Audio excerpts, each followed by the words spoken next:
Hello, everybody, and welcome to Ring Post Radio, the only show that miraculously survives a hurricane. And shout out to everybody that is still struggling with that. I'm your host, Ryan Knightsey. I am with, as always, Scotty Edwards. Scotty, how are you doing on this fine Sunday morning? I don't know. I've realized that my hair is taking a life of its own today. It is something. I didn't know my hair was this long until today. It's not bedhead. It's I was trying to look like Hook for the Grand Slam review. No, I don't know. My hair is a mess though. But I'm doing great. I got a lot to talk about this week. I didn't watch a lot of wrestling this week though, so this could be difficult. But it's okay. You know, I watched the wrestling oriented Netflix series. So like, yeah, that has to mean something, right? Walked out of one loving something and walked out of the other hating everyone. So shocker, really. I'm sure you can figure out which is which. Yeah, famous Joshi fan Scotty Edwards hated Queen of Villains. Yeah, that is not true. We got a lot to talk about today. I might retire from watching current wrestling, but you know. Oh, okay. Well, that's a talking point. I need to. That's a news story for Ryan. But, yeah, that's breaking news stories all the time. Yeah, we got a lot to talk about today. Big time show as opposed to the last couple weeks. Big time show for Ring Post Radio here today. Of course, talking about AEW Grand Slam, previewing WWE Bad Blood happening this. Yeah, we got Bad Blood. Or at least we're about to have Bad Blood. Marigold. We're about to have Bad Blood. You just handed that to me, and you wanted me to not do it. We'll talk about the Netflix shows, of course. New Japan Destruction Kobe. I'm watching the last two matches. Woo! And then the CML Night of Champions Noche de Campeones, maybe? I will say this about the New Japan. King of Pro Wrestling looks 20 times better than any other show that they've done the majority of this year. Pretty good. That's Mystico! Good. Mystico! I love Mystico! Oh, we have that clip. Hold on. We have that clip. Yes, I'm happy. I'm happy, Mystico. Yes, I'm happy. Yes. And that's a live reaction of Scotty as he hears, ironically enough, Mystico versus Hiromu at KOPW and later in October, right? But we got a lot of stuff to get to. Again, I said at the top, but we were very close to not having a show today simply because of a hurricane possibly taking out power. And like most things, weather-wise, Scotty, it happens with tornadoes, it happens with storms, apparently happens with hurricanes too. Whenever stuff comes towards Atlanta, it just bounces off of Atlanta and goes up the East Coast. Whereas here, this Hurricane Helen was supposed to go up through Atlanta and go straight into like Nashville. It instead bounced off of Atlanta and went up the Carolinas and really hit them really bad. So for anyone that's in the Carolinas that I guess may or may not be able to watch this show right now because maybe possible power outages. I saw right before we got on, there's the Prestige Wrestling show, the Roseland 9 big indie show that's happening tonight. The FTR will not be able to make it due to the Hurricane Helen taking them out. They're all safe, obviously, but it's been a struggle out there for people who are surviving the hurricane. So hopefully everyone is safe. Hopefully everyone is okay. And hopefully you're not without power for too long. Jesse and I prepped. Scotty, I got gallons upon gallons of water. I had a bathtub full of water. I had all of these sort of things that my wife had us prepare for the hurricane. And when we woke up, we lost power for 1 minute. And it looked like nothing. It didn't rain at all. Like it looked like, well, it did rain obviously, but it looked like nothing happened. You couldn't even tell a hurricane came through our neighborhood. So we were obviously very fortunate in that sense. But yeah, so I'm glad we're safe. I'm glad we're okay. I'm glad we're here talking a lot about pro wrestling. I think we'll start off today talking about AEW Grand Slam. That was sort of the quote unquote bigger show from this week. The Dynamite, of course, being Grand Slam out of the Arthur Ashe Stadium. Ended up getting a good walk up. I think last week when we talked about it, it was like struggling around the 6,000 mark. They ended with 8,800, close to 9,000. So I remembered here when I heard about the stuff about having a good walk up for the show. I recall similar topics of conversation last year about how last year's Arthur Ashe wasn't too good, and then they were able to have a great walk up, right? I vaguely remember that being a talking point last year, and that was the point where I realized, I love WrestleTix, I love looking up to seeing all the stuff, but maybe I should just wait to look at the attendance till the actual day of the show, because things like that. Everyone worrying about the attendance and being like, "Oh yeah," and then we got basically 3,000 walk up. Is like, "Oh, okay, well then there we go." It probably depends on the show because, certain cities are just not gonna have a walk up. Like the show coming up, Title Tuesday, that has like maybe 10 people in the building so far.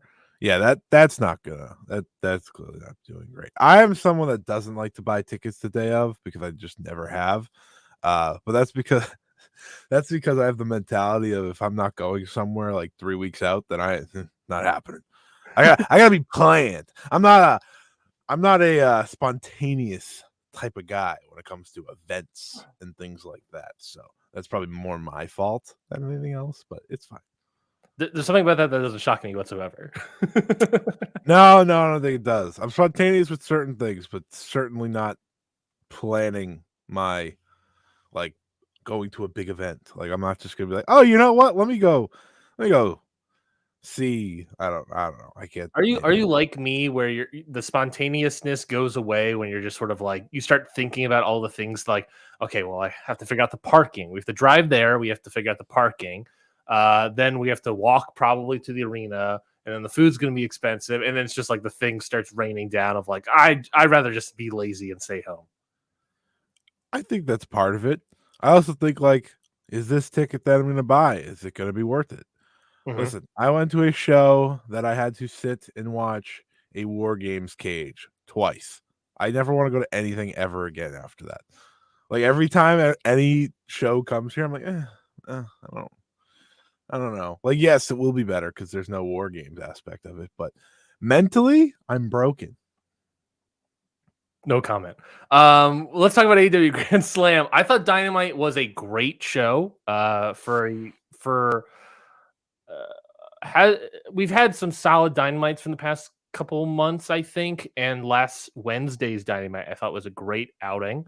Of course, we had Bryan Danielson defeats Nigel McGuinness in the opener. Hook versus Roderick Strong, with Hook winning and then retiring the FTW title. Young Bucks defeat Kyle Fletcher and Will Ospreay to retain the AEW World Tag Team titles. Mariah May defeats Yuka Sakazaki, and Moxley defeats Darby to become the new number one contender. I thought top down the show was great. I thought those first, third, and fifth matches were all outstanding. I think I went at least 4 on all of them. And then obviously there's some other talking points. On Hook? No, the first, third, and fifth match where I went 4. Hook, I heard first few. No. Hook, it wasn't like a bad match. It was perfectly a fine one.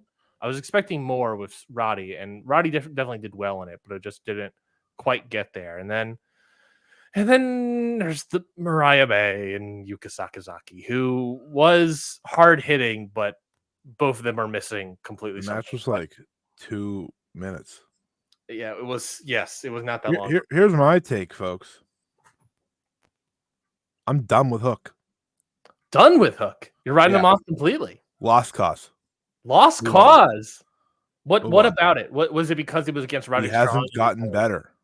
Mm-hmm. It's just the same every single match. Like maybe the FTW title being gone will help, but I have no interest in anything that has to do with Hook moving forward. Sorry.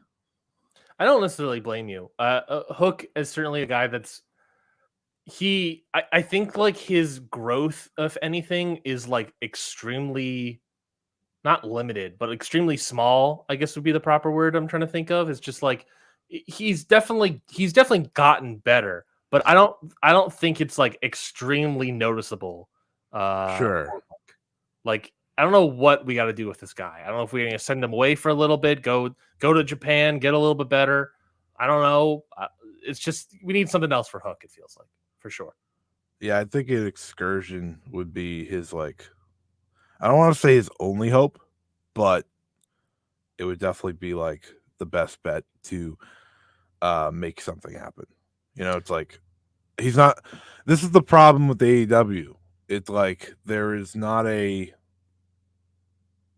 aspect there where you can just learn like continuously, right? It's TV. That is all they have, and well, that's a good thing. It's why I think you see them sign older wrestlers now rather than younger wrestlers, because how do those younger wrestlers develop?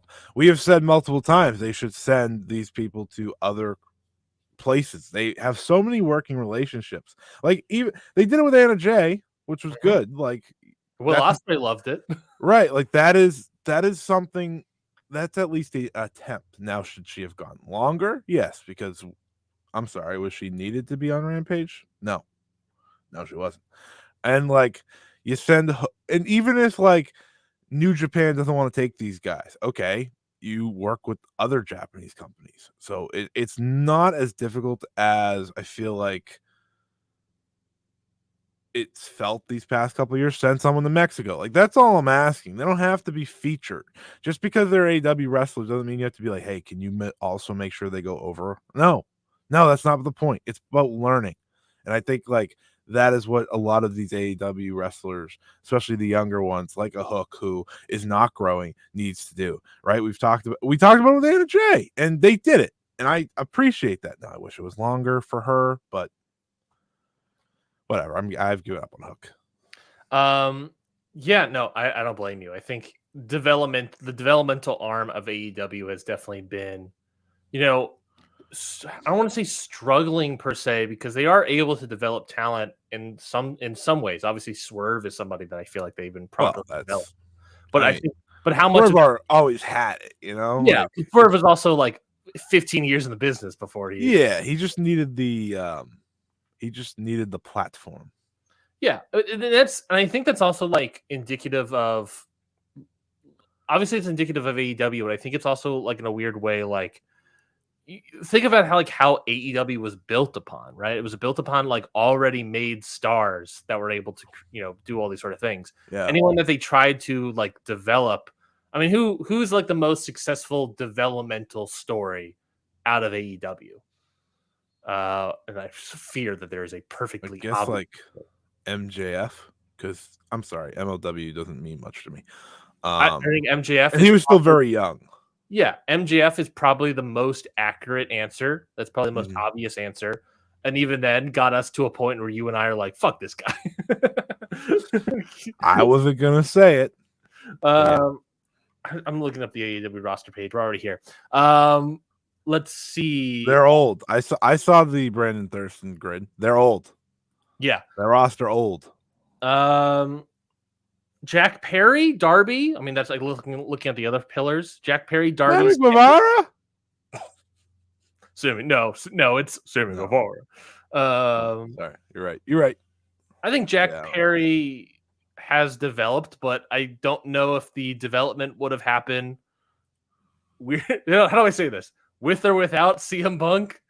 Like, you know what I mean? Like, I don't know if like this aspect of things would have happened. I guess he was already heading that direction. He's already become a heel, but it feels like he caught fire because of the CM Punk stuff. Yeah, I feel like anyone that people might say is like, some people will say like Jamie Hayter, she became a base star in AEW. Yeah, because she did the Japan tour. That's also true. She was already in Japan prior. Like you do these tours, they get you more experience, they let you learn, and I just think like that is such a beneficial thing for a lot of these wrestlers. Like you could say Willow, but Willow had wrestled long enough beforehand, but she became a big star in AEW. I think she's only gotten better in AEW too. But she's someone that goes places. This is my point. She has gone to Japan multiple times. She has gone to Mexico multiple times.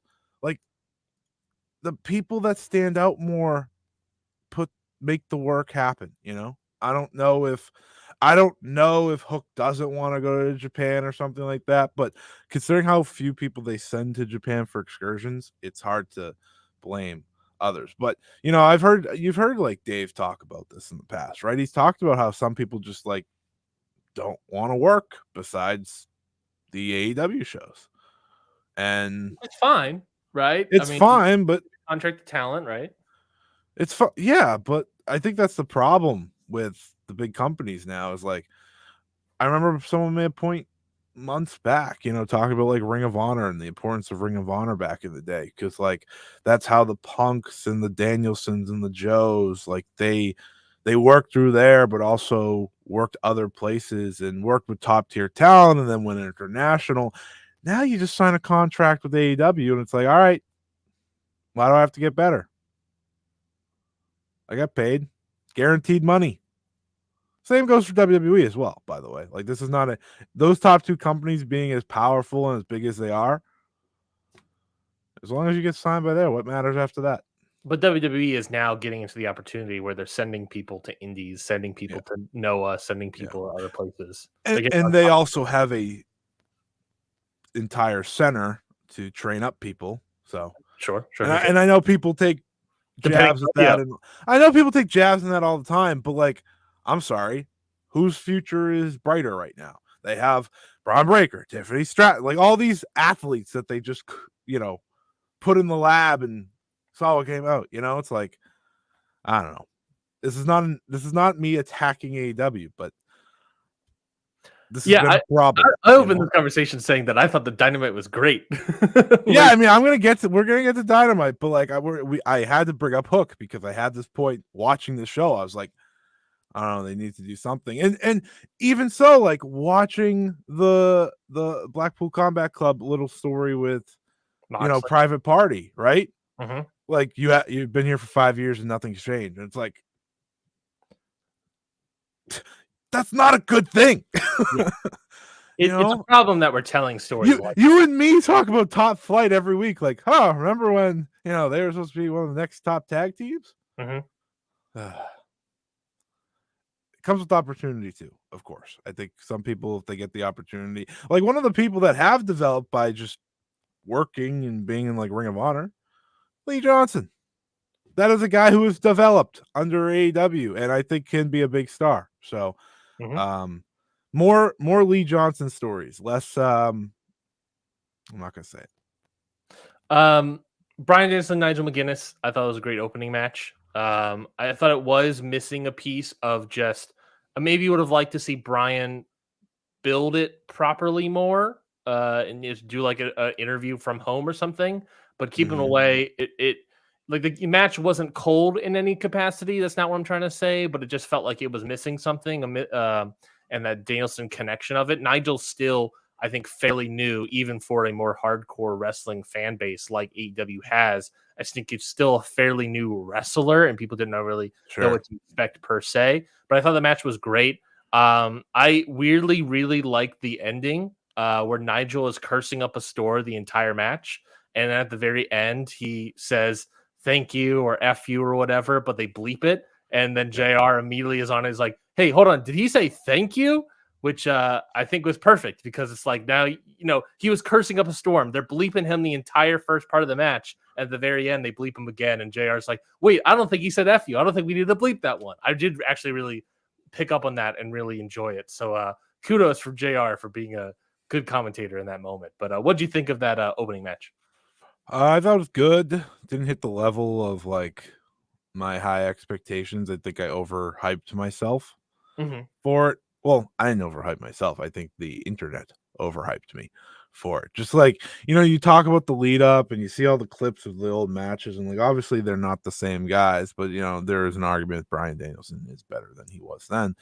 And I know Nigel hasn't been at it for a long time, but he's in great shape. And I thought, maybe you turn back the clock type thing.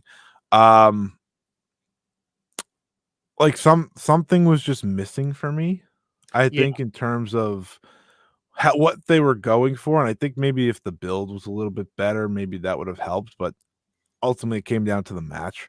And I thought the match was good, not great.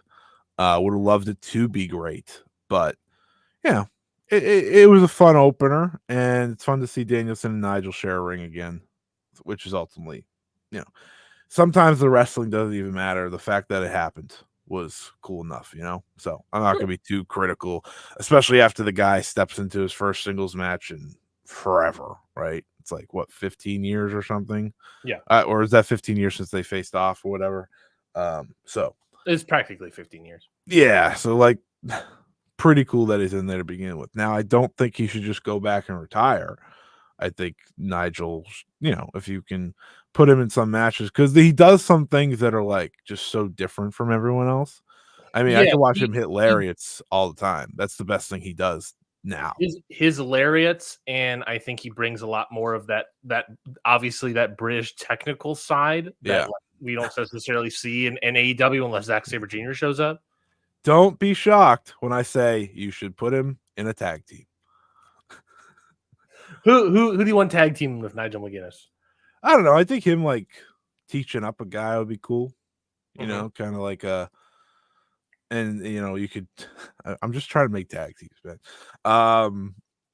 Because I think like his benefits is the big moves that he can just hit. Right, you don't have to wrestle the full match.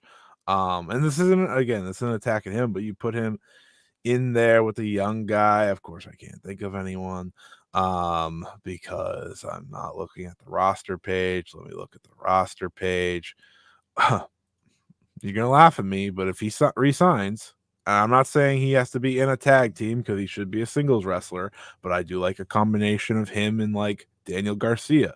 Daniel Garcia, once upon a time, going down the Bryan Danielson path, now pivots to the Nigel McGuinness path. I think that would be a lot of fun. They don't have to be a full-time tag team either. A better path pivot than the Jericho Appreciation Society, probably, where it's still a wrestler, but it's against Danielson. I would argue yes, it would be a better pivot. I think that would be a lot of fun. Those two, I think they'd be a great tag team and just great singles because you could just have Nigel kind of be in his corner. He could just be on commentary and supporting Daniel Garcia, but it would be a boost to Garcia, who we don't even know if is going to be here in the next couple months. And I don't think anyone does, so that's not great. Plus, but I like that combo. It creates commentary tension between like Nigel McGuinness and Matt Menard. Yeah, which I think would be entertaining as well. Because Matt Menard's great. Or you can always put him just with like a veteran if you're looking for tag teams. But I like that combo the most. I don't think that's bad at all. I think I like it sounds like I like the wrestling here more than you. But I also know that I enjoy technical wrestling, tend to enjoy more technical wrestling than you. I did think it was really good. I think I went 4 on it. But it was missing something. I definitely agree with that sentiment. Hook defeats Roderick Strong. We kind of already talked about this. And obviously he gives Roddy should be in a tag team. Hook then retires the FTW title. Any thoughts on the retirement of the FTW title? Thank God. I'm not going to miss the this title has never been recognized officially by a company. It's like and yet here we are having a title match for it on the show. Yeah, so I'm not gonna miss that title. Yeah, it was fun for a few years, but then it lasted a few more years. Yeah, I get that. Like in a weird way, like I feel like a weird I was watching this and being like, all right, getting rid of the title, that's fine. And then I just like think to myself of like, I wonder if they're just gonna do like an AEW Shockwave title at some point, and that's just replacing the FTW title. We don't need more belts. We don't need them. Go look at the AEW roster page. They have 2 rows of champions. But the FTW title was never on there, right? Because it wasn't fully recognized. I know. That's my point, though. They had that plus all these champions. Get rid of it. Could be the Shockwave title. It could be the Fox title. It could be the Fox title. Please don't have the Fox title. I forgot to say this. AR Fox. All right, we got another Christian Cage walking out, attempt challenge, cash in or whatever on Danielson, but that got foiled by Kip Sabian stealing a pen. So imagine you didn't get your world title match because Kip Sabian stole a pen from you. Why is Kip Sabian here? I don't know. I know he's like involved in the Christian storyline right now, but I don't really understand. I don't know why. What is this leading to? That's going to be a reasonable payoff. Yeah, I don't really understand what Kip is going for here. I really don't really understand. Learning every few months that Kip Sabian still works for AEW is an absolute time. You know, because like he disappears for so long, and then you're like, oh right, all right, cool. I guess.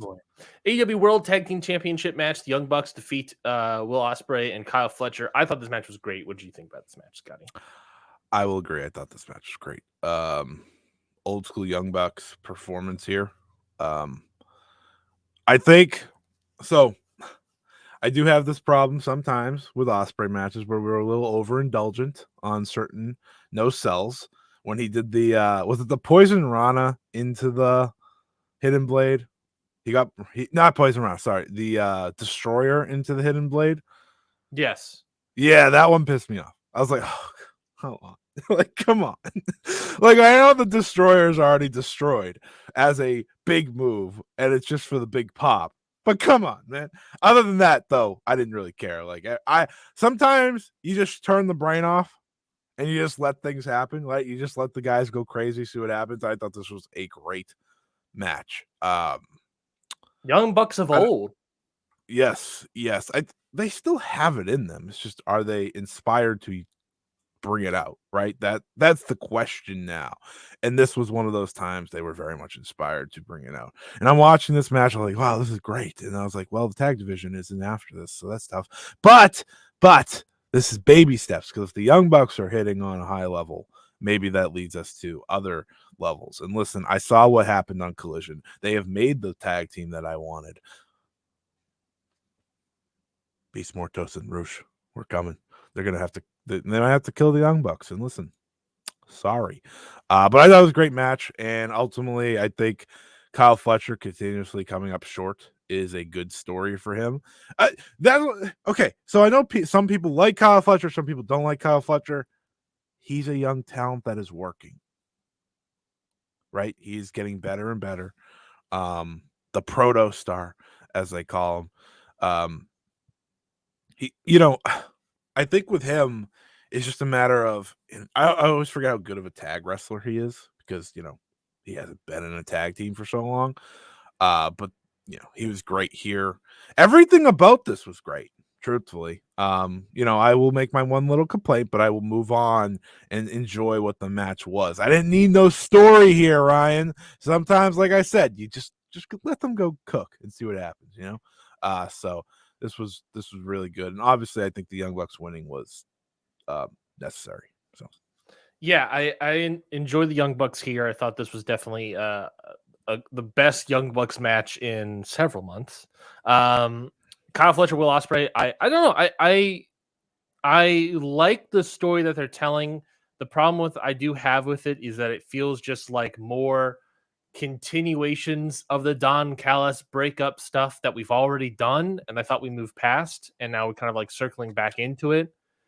And so, unless we also tease like a Takeshita breakup part of it thing. So I don't know. It's just more of like we've circled back around to sort of where we were. What is the end goal already of it, right? Yeah, the end goal. Everyone feels like they should turn babyface out of this group. Yeah, the end goal right now feels like Fletcher or Takeshita challenging and taking the belt off of Ospreay. But Fletcher feels like he should be turning babyface out of this. Takeshita, everyone wants him to be babyface and wants him to be the next guy, but he's obviously still the heel and also nowhere to be found again, which is frustrating. So frustrating. But also, like, you can flip out. I think you could flip out Fletcher, right, to Ospreay and do a tag team and continue this sort of a tag team thing. Problem obviously being the international title, quote unquote, in the way. But then it's also like, well, then they should feud with Takeshita and another member of the Don Callis family. And the only other member that I can think of would be William Hobbs. So who has now been officially cleared. So there is an element where you can continue that. It's just sort of like, I don't know. Maybe Will Hobbs takes the international title off Ospreay. Maybe that's good. They want to continue telling. Will Hobbs is someone that they've developed. I do like Will Hobbs. I'm a big Will Hobbs guy. He has developed. I agree. That's a good one. I think a potential forwarding in the story, because if we're going to talk about someone taking the belt from Ospreay, maybe you have Takeshita and Fletcher get a shot at the tag titles, and they win. So it's kind of like a proving point of we got the job done. Ospreay couldn't get the job done, and it leads to whatever split. And then ultimately one of Fletcher or Takeshita are gonna have to stay heel. I don't think you could turn them both, baby. And I feel like Fletcher's the natural one to go first in turning babyface, but I feel like the fans might naturally turn Takeshita babyface before we even get that chance. But I think that's the story I go to, and maybe have Takeshita beat Ospreay in the end. I just want Takeshita to win. Okay, like I don't know if anyone's figured that out. That's all I'm looking for, because he's just so fantastic. And Takeshita needs to not disappear all the time. That is a plead from me to AEW. Why was he not on Grand Slam? I don't know. In any way, shape, or form. He didn't go back to Japan as far as I know. You know, I know sometimes that pops up, but he wasn't on the DDT show today. He was on Rampage last week where he defeated Angelico.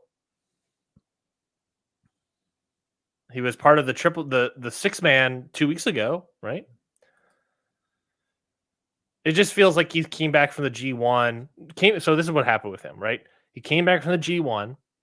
He did a 4-way return match on Rampage where he defeated Commander, Leo Rush, Beast Mortos. He had a dark match on Dynamite against Commander. He had the Continental Contenders Challenge match against the Beast Mortos on Collision to get into a Continental title 4-way at All Out, which was really good, right? Okada, Takeshita, Mark Briscoe, Orange Cassidy. He ultimately lost that, but didn't eat the pin. He then defeated Action Andretti. He won the 6-man with Fletcher Ospreay defeating the Elite, and then also won against Angelico. So it's not like he isn't getting pushed. I mean, since coming back, he has gotten 1, 2, 3, 4, 5, 6 wins out of the 7 matches, right? Only losing the 4-way at All Out. But I don't know. It does feel like one of those things of they're now pushing him in terms of winning, but they're not doing anything in terms of story with him. Right. But they are, because he is part of the Don Callis family stuff. He's facing Okada at Wrestle Dream. Like, that is obviously the destination here. Feels like it should be, yeah. But we had to do Okada versus Sammy Guevara first, so. Well, you got to build to something. I don't know. Anyways. That would be like the ultimate, by the way, like Okada sleep fest type match. He must have been like lariat when, like, he must have not tried it all in that match. But this match itself, the AEW Tag Team match, was great. I really enjoyed it. Yes, it was. I thought the psychology in it was really fantastic. They had that psychology is hitting each other really hard. The purposeful ref bump, not ref bump, the purposeful ref mistake. In this match of they're going so quickly that even the referee's like, wait, hold on, who's legal? And then be like, oh, okay, do it. I thought that was really nice. I could do without the screwdriver. Sure, you don't like the story aspects going into the match. Sometimes you just want to match. I don't like that every time I'm like super into a match, Don Callis has to be doing that exact spot. Sure. Well, it's happened for a couple of years now. It's like, all right, man. I get you. But the match itself, Kenny Omega's missed the entire year since way before whatever. Remember Kenny Omega? What's that? Remember Kenny Omega? Hey, he's working on it. Mariah May defeats Yuka Sakazaki, AEW Women's World Title match. I thought this match was stiff, albeit extremely short, but Yuka, ever since, apparently it was an ankle injury that put her out. I didn't really know that. But ever since then, I feel like she's missing a little speed, I guess is probably the best way. And then Mariah May, I don't know, man. I think there's a lot of issues of Mariah May right now. I have 2 big talking points with my issues of Mariah May. Number 1, I think she's better as a face. I think she's better as a face. I don't think she's. I always thought she should have been the baby face out of that story. Yeah, in the end. I agree. And I don't think it's quite working. I think the turn obviously was great, but everything since then, I don't think she. I love the match that they had. With Toni Storm? Yeah, I thought that was very good. I'm talking more of like the character and everything that as a heel, and I don't necessarily think that's connecting to the audience. Another issue is that crowd connection to the audience. I feel like they should have it felt like Mariah May, when she first came to the company, she had a couple matches, but almost immediately was paired with Toni Storm.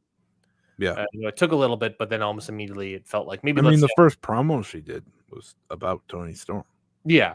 I would have liked maybe a little bit more time of Mariah May wrestling. Yeah. Maybe then seeing Toni Storm, getting infatuated with Toni Storm, and then going into that storyline so that we can get a more established crowd connection with Mariah May herself before Toni Storm. Because what I think happened was that she got onto the Toni Storm bandwagon, and it came across like she was that Mariah May herself was a popular act. In turn, I think it was just Toni Storm being the popular act. You separate Mariah May from there, and I don't think the crowd's connected to her per se, even as a heel, because one, I don't think she's doing a great job at it, but two, I don't think they even fully connected with her before she was just Toni Storm's sort of lackey at first, right? So I think that I don't think the crowd connection was firmly established before hitched to the bandwagon of Toni Storm, and after the fact, it's not, the heel stuff isn't helping that crowd connection, and I think it's really hurting Mariah May. And I will take my small victory lap and say, of course, obviously Mina Shirakawa came out after the fact and not celebrated per se with Mariah May or whatever, but also we saw Willow come out, spun off into the AEW Women's Title picture. So I'm excited to see that unfold. Willow should just win. I fully agree. I fully agree. What do you think? So here's my thing about Mariah, someone who has followed now a lot of her career. Ultimately, I've seen more than half of her wrestling matches in her career now. Way more than half, I think.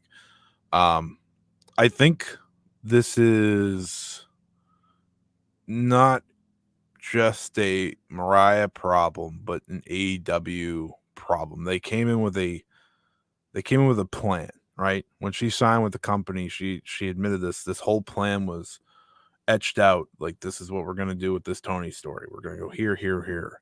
And part of that Toni story, right, is her being Toni Storm and playing the Toni Storm character, not setting herself up, I think, for success as her own character. And now it's kind of like trying to find our way there. But the biggest problem is when you do a big story like this, what's happening after? And I don't think there was ever a destination after. We're just kind of running in circles, it feels like right now. I think the idea was that after the story should be over enough as a heel that we can right. But she got so over as a babyface that I feel like it just would have worked more naturally. I know Toni was very over as a babyface as well, but Mariah May was so over as a babyface, it also, in a way, helped turn Toni babyface. Yeah, exactly. And I think it's the problem with sometimes when we see people get the big win or get to the end of their story. It's the what's next aspect. And she happens to be champion while doing the what's next, which is not easy for her. I think heel for the first time in years.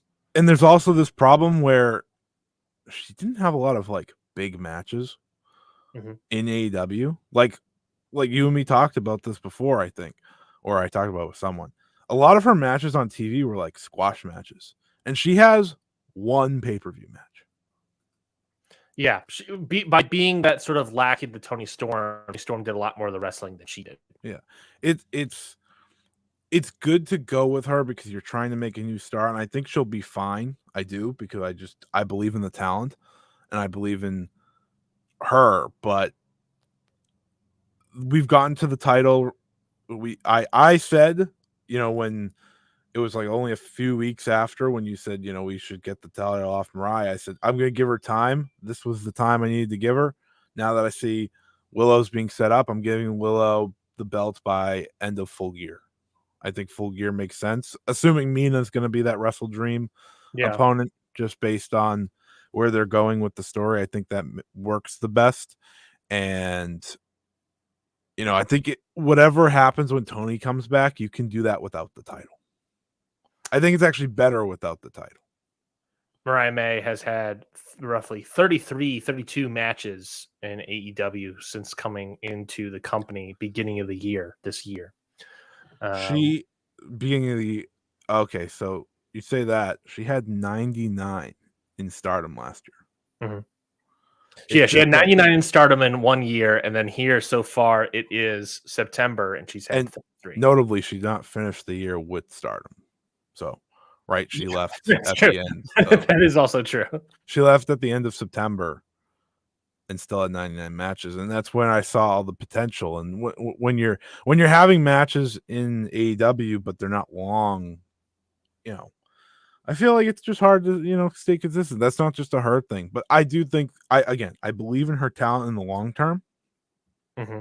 I think you could take the title off her no problem because she's still so young and still obviously going to navigate. And once Tony comes back, you can lead it to some big stipulation match that is just a special singles rather than a title match, which I think will benefit both of them because of how long Tony was in the title picture as well.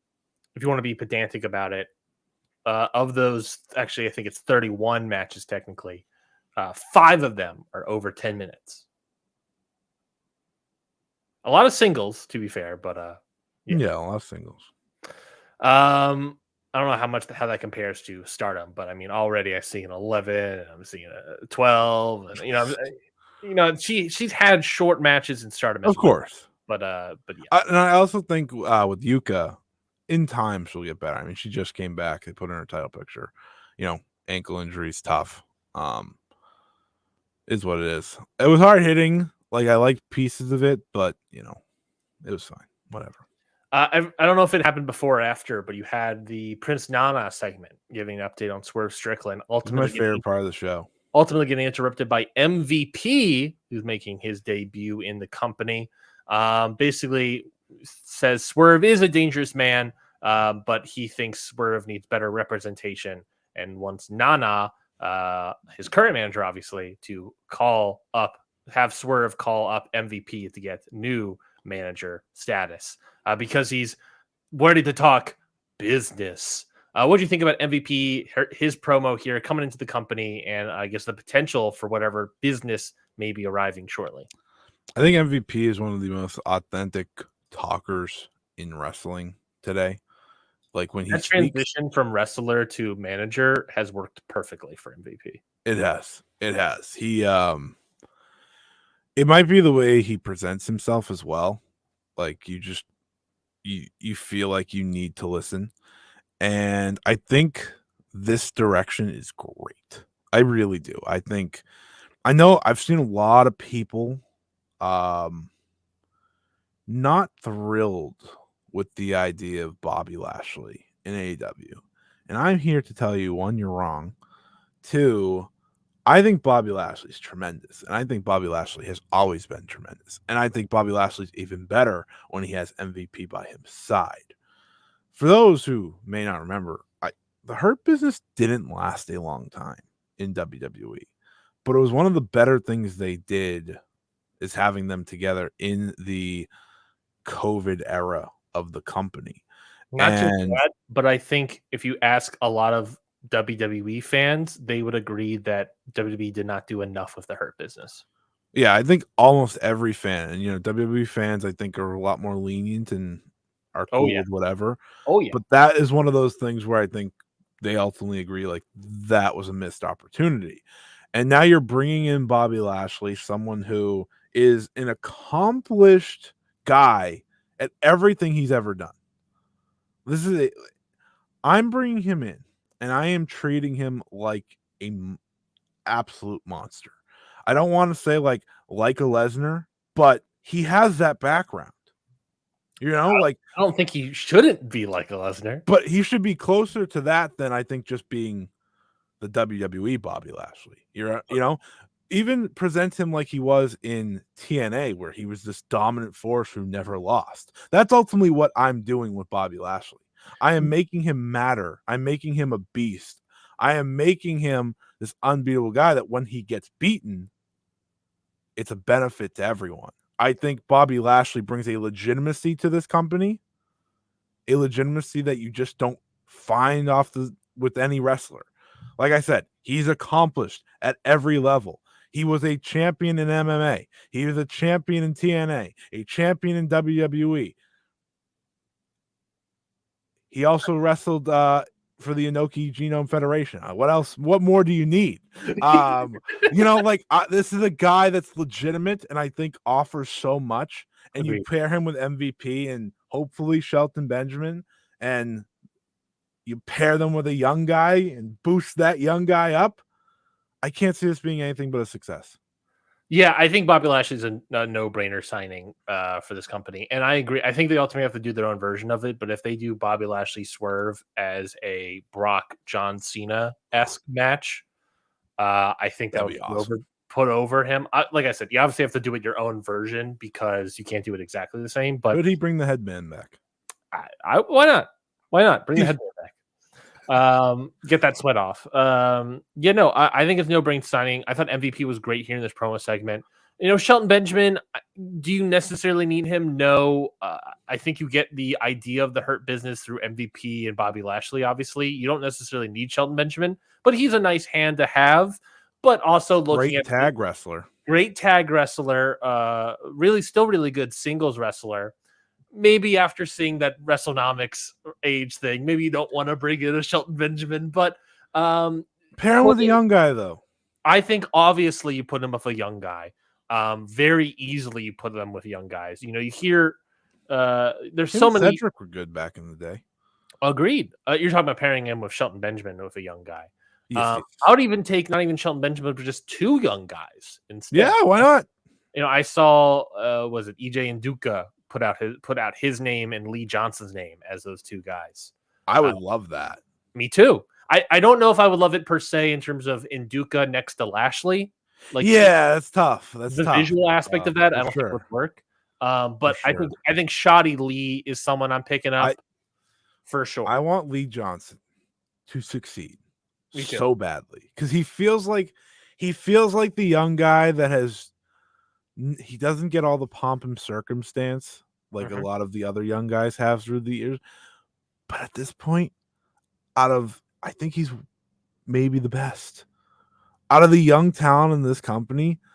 Every time I see him wrestle in a big match, I'm like, oh, this guy's going to deliver. Ever since that Kyle Fletcher match, I'm just like, this guy has it. Yeah. He just has it. And I think if you can put him in the world of an MVP and Bobby Lashley, they're going to bring him as high as they can,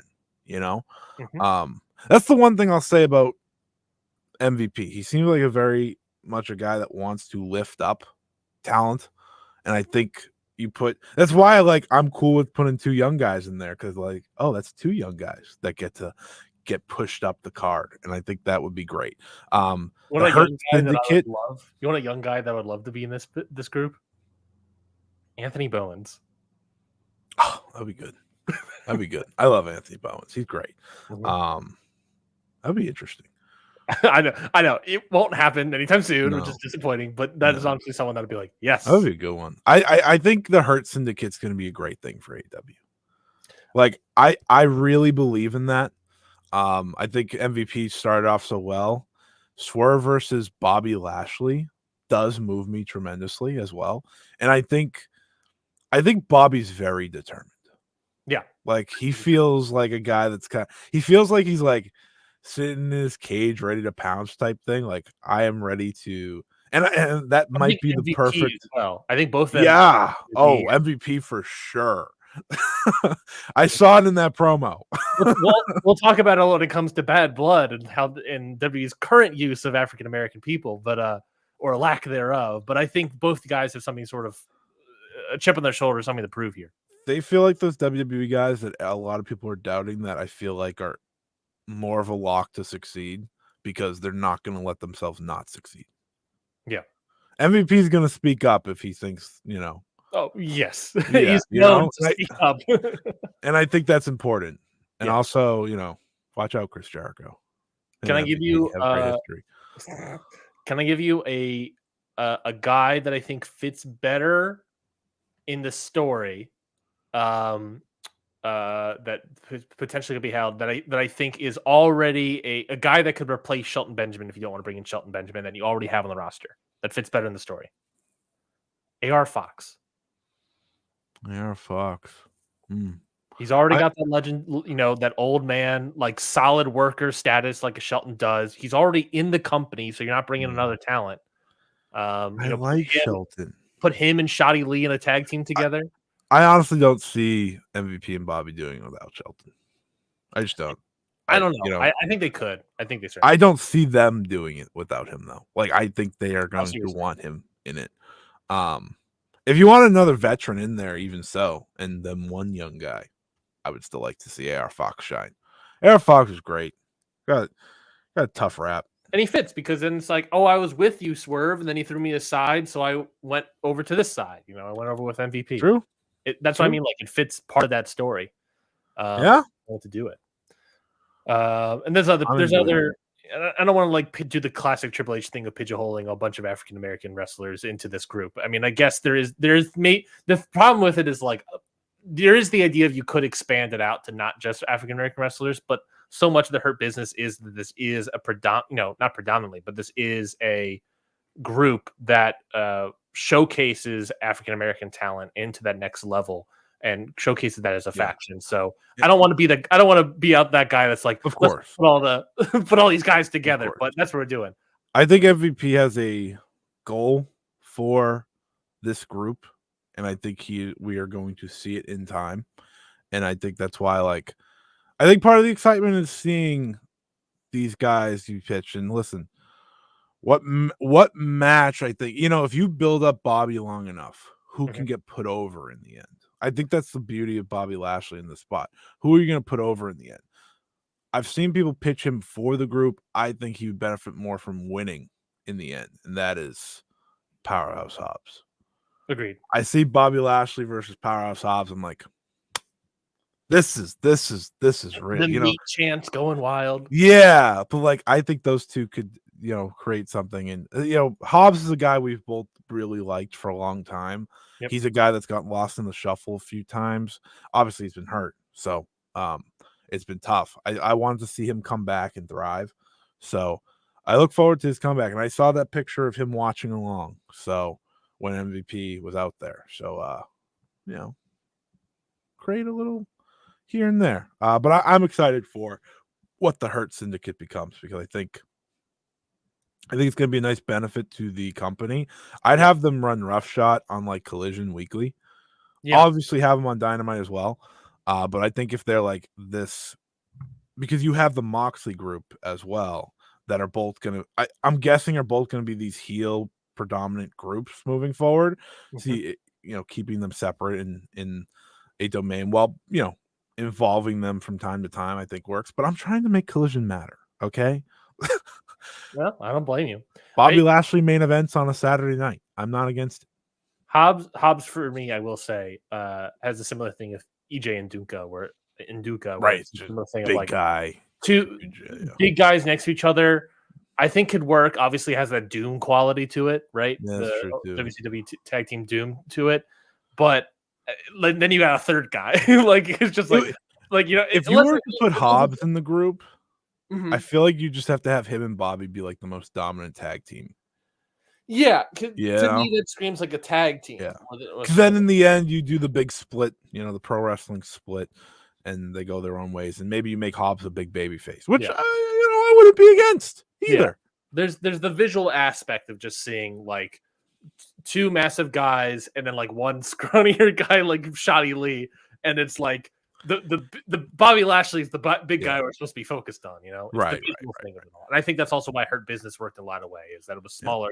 They're gonna want to put over a lot of guys in the right ways, whether it be within their group or against them. So I'm excited. I'll say that. I'm excited. This is a fun, and hopefully the Hurt Syndicate creates a tag team. That's what I'm really hoping. All right, let's finish out this Dynamite real quick. AEW World Title match, title number one contenders match. It was Jon Moxley defeats Darby Allin to win that title.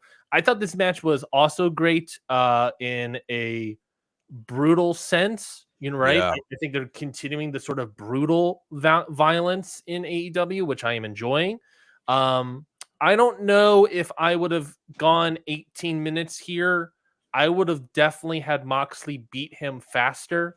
Sure. I think they had a problem with this match where they they eventually want Darby to get over as this world champion contender, or the very least holder, right? Yeah. And so they don't want Darby to look weak against Moxley, because you eventually want him to be on equal playing field as Moxley, like with this match, or being a champion and beating Bryan Danielson. But the problem is that we're establishing Moxley post heel turn, first time in a match. So in a lot of ways, to me, he needs to look super dominant, right?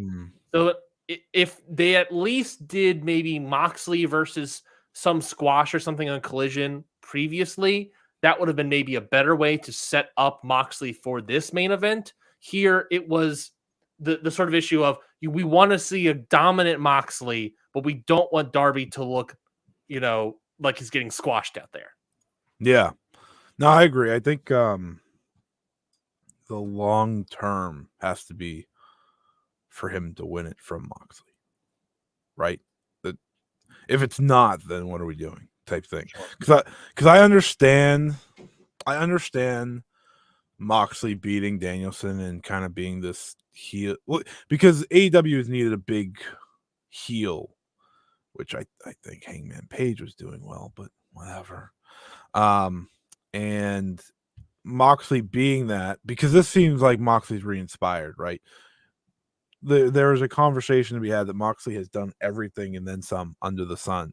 So what is this? This is different for him. This is more creative for him, and creativity gets the wheels spinning for him. And in the long term, I could see him being the type of guy that wants to put over a Darby Allin as world champion. I think this might be the start of Moxley in that sort of Jericho level, where he's going to be at the top of the card, and then slow over the next 5 years, like Jericho has. Put over talent after talent after talent till they get to like FTW title level, Right. Yeah, I think Moxley is like he's obviously a very interesting guy, but I think he's someone that you view Darby and you see a guy that should be at that level, and I wouldn't be shocked if he kind of handpicked him to be that guy, because I think the one thing I liked about this match is that the length proves that Darby can survive, right? Yeah, he got caught. That's ultimately how he lost, despite taking all the punishment, he got caught in the paradigm shift from the top rope. That's why he lost. And I think, or Death Rider, whatever that we're calling it now. I don't know what we're calling it. I like Death Rider better. But I think that's like the most interesting part of the match is he got caught, and that's why he lost. That's why I thought this was great, is because the story was not only can he outlast, can he win? Like, even not only, I wouldn't say outlast. I would say what the crowd said. He won't die. Yeah, it's very true. That is a Darby special. And the only reason I see Darby not becoming world champion is because of the Mount Everest thing that he still wants to do, which is weird, because like Darby should be becoming world champion at the end of this, but if it's not going to be Darby, just going back to Swerve, man. Fine by me. Like I said this to you. Did I say this to you last week? Like, I watch these shows, I'm like, man, the guy's not here. Like the guy of this company is not here. And that is Swerve. He's just different, in all the right ways. And I think AEW definitely deserves a lot of credit for believing in him, because as a longtime fan of this guy, yes, I've gone on another rant, but this is the opposite of my beginning rant about the young talent, which you brought up Swerve for a reason. If you believe in a guy, you can make him a star. And honestly, I think Swerve was so undeniable. He was going to become a star, whether you like it or not, but they ran with him. And now I look at him as the guy in AEW, which is very interesting. I remember when Ospreay came in earlier this year and everyone was like, oh, it's tough. They have that match, and it's been the complete shift of Swerve's the guy, and then everyone else is here. So if Darby's gonna go climb Mount Everest and they don't want Mox to hold the title forever, you can just always go back to Swerve. the Observer Hall of Fame ballot came out yesterday, I think it was. Yeah. And I put out a sort of introductory episode on the Patreon for all members, discussing the ballot and who's on it, and the new names I got added obviously on it: Sid Vicious, Kevin Sullivan, and the Wild Samoans, Authentica. And I'm just sitting here thinking about sort of like, Swerve, other than WWE, for obvious reasons, whatever promotion Swerve gets into, he gets pushed to the top. And he succeeds. And I think in AEW more so, like, this is like, oh yeah, he's succeeded and evolved into something that's like legit. And this guy's 33 years old. He wouldn't be eligible to be on the ballot, I believe, until 2026, right? So, like, I'm just thinking to myself of like, man, 2 more years of Swerve. We're going to start having conversations of, is this guy a Hall of Famer? Yep. This guy, whenever he is in a promotion, he always rises to the top. He is going to create, I think he's going to create a great legacy for himself that makes him undeniable. Agreed. Someone used the term that Cody once used, the undesirable to undeniable. And I think Swerve embodies that, right? WWE put him on the main roster for all of like 3 weeks and then cut him. Yep. Which was, again, forever absurd to me. And look at him now. So, what WWE's loss has been AEW's gain, and they have their biggest star because of it. So, AEW Collision, none of us watched it last night. We would be reviewing it. That's on us. But as of right now, on Cage Match, 10 votes, 5.27. Doesn't look like a great show by any means of the imagination, which is disappointing in a lot of ways. So maybe we missed out on something, Scotty, but I don't think we necessarily did. So apologize for the lack of review there. But apparently wasn't a good show, which is certainly disappointing. But we've already talked an hour on AEW Dynamite, so I'm more than happy. Let's move on to another topic here because we got a billion things to talk about. But yeah, so I think Dynamite was great. Collision apparently wasn't that good. It's all about the follow-up. Let's see what happens on the 5-year anniversary. Do we have matches yet for the 5-year anniversary? I know that we do have some. I believe one of them is Britt Baker is making her return against Serena Deeb. Let's see. We also got Juice Robinson versus Adam Page and Will Ospreay versus Ricochet for that AEW International title. Any thoughts on those 3 matches? The juice is loose, baby. Kidding me? Juice and Hangman? I'm in for that. Yeah, I'm here for that. That should be fun. Ospreay versus Ricochet, obviously. I mean, that should be great. I think that's scared. 4 stars. I'm scared about that match. In a good way or a bad way? I don't know about Ricochet, man. He's been haven't been thrilled. I think he's been better than I would have thought. I don't think he has as much rust as I thought he would have. I don't think he has much pop either, though. Ooh, that's fair. But hey, if anyone's going to bring that out of him, I think it's going to be Ospreay. Yeah. It's just why I'm worried, because I feel like this match has way too much behind it, and if it's not Ricochet of old, and I think they need to show an advanced version. Obviously, they should not be having the flippy do match. They're not those guys anymore, and for the better when it comes to Ospreay. 100%, they're going to do that Superman language, which is fine. But this is the match Ricochet's got to show it. If he doesn't show it here, then it ain't happening. Like, this is the match, and hopefully it does great. Like, I hope he thrives. I hope he succeeds, and I hope because when Ricochet got signed, it felt like this was the goal, and then it's like, okay, what after this match? So hopefully he kills it, because I think I am a Ricochet fan. I just think I feel him getting lost in the shuffle if this doesn't hit like it should. WWE this week announced that in 2025 SummerSlam is getting that 2-night event, and they're going to be going to the MetLife Stadium in New Jersey. So obviously this comes off the heels of getting that 2-night SummerSlam announcement for Minnesota in 2026 in Minneapolis. Obviously WrestleMania already have been 2 nights for a couple years now. But, we here on the show, definitely have sort of thought that SummerSlam could be optioned out to a Wembley, option out to a London, especially since that AEW is leaving the all-in show out of London to go somewhere else.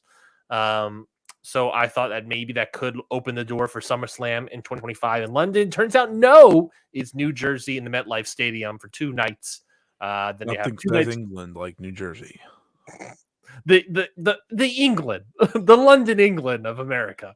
Yes, New Jersey is where we're going. MetLife Stadium, 2 nights. They're advertising it specifically like New Jersey, which is interesting because they've always in the past advertised it as New York, New Jersey. Why lie? We'll see how it goes. So Wembley still not in the cards for WWE. New Jersey, then Minnesota the next year, and then what is WrestleMania? Why do I forget? What are they going next year? Why do I not remember? I don't think they've announced it. Have they not announced it? Oh, next year in 2025? Oh, Vegas. Yeah, Vegas. But I don't think they've announced 2026, have they? No. I'm gonna look that up, but I don't think they have. No, they have not. They're teasing like Indianapolis and stuff, I think is what they've been talking about. Anyways, any thoughts about a 2-night SummerSlam starting in 2025 versus? Yeah, sounds terrible. SummerSlam is annually the worst pay-per-view by WWE. So now that's going to be 2 nights of it.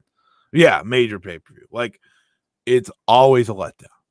Every single year, SummerSlam is a letdown. And now I have to watch it twice a year.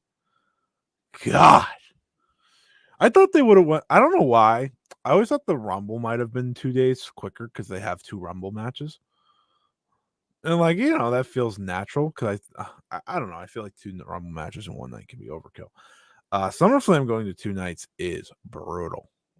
Absolutely brutal. Does nothing for me.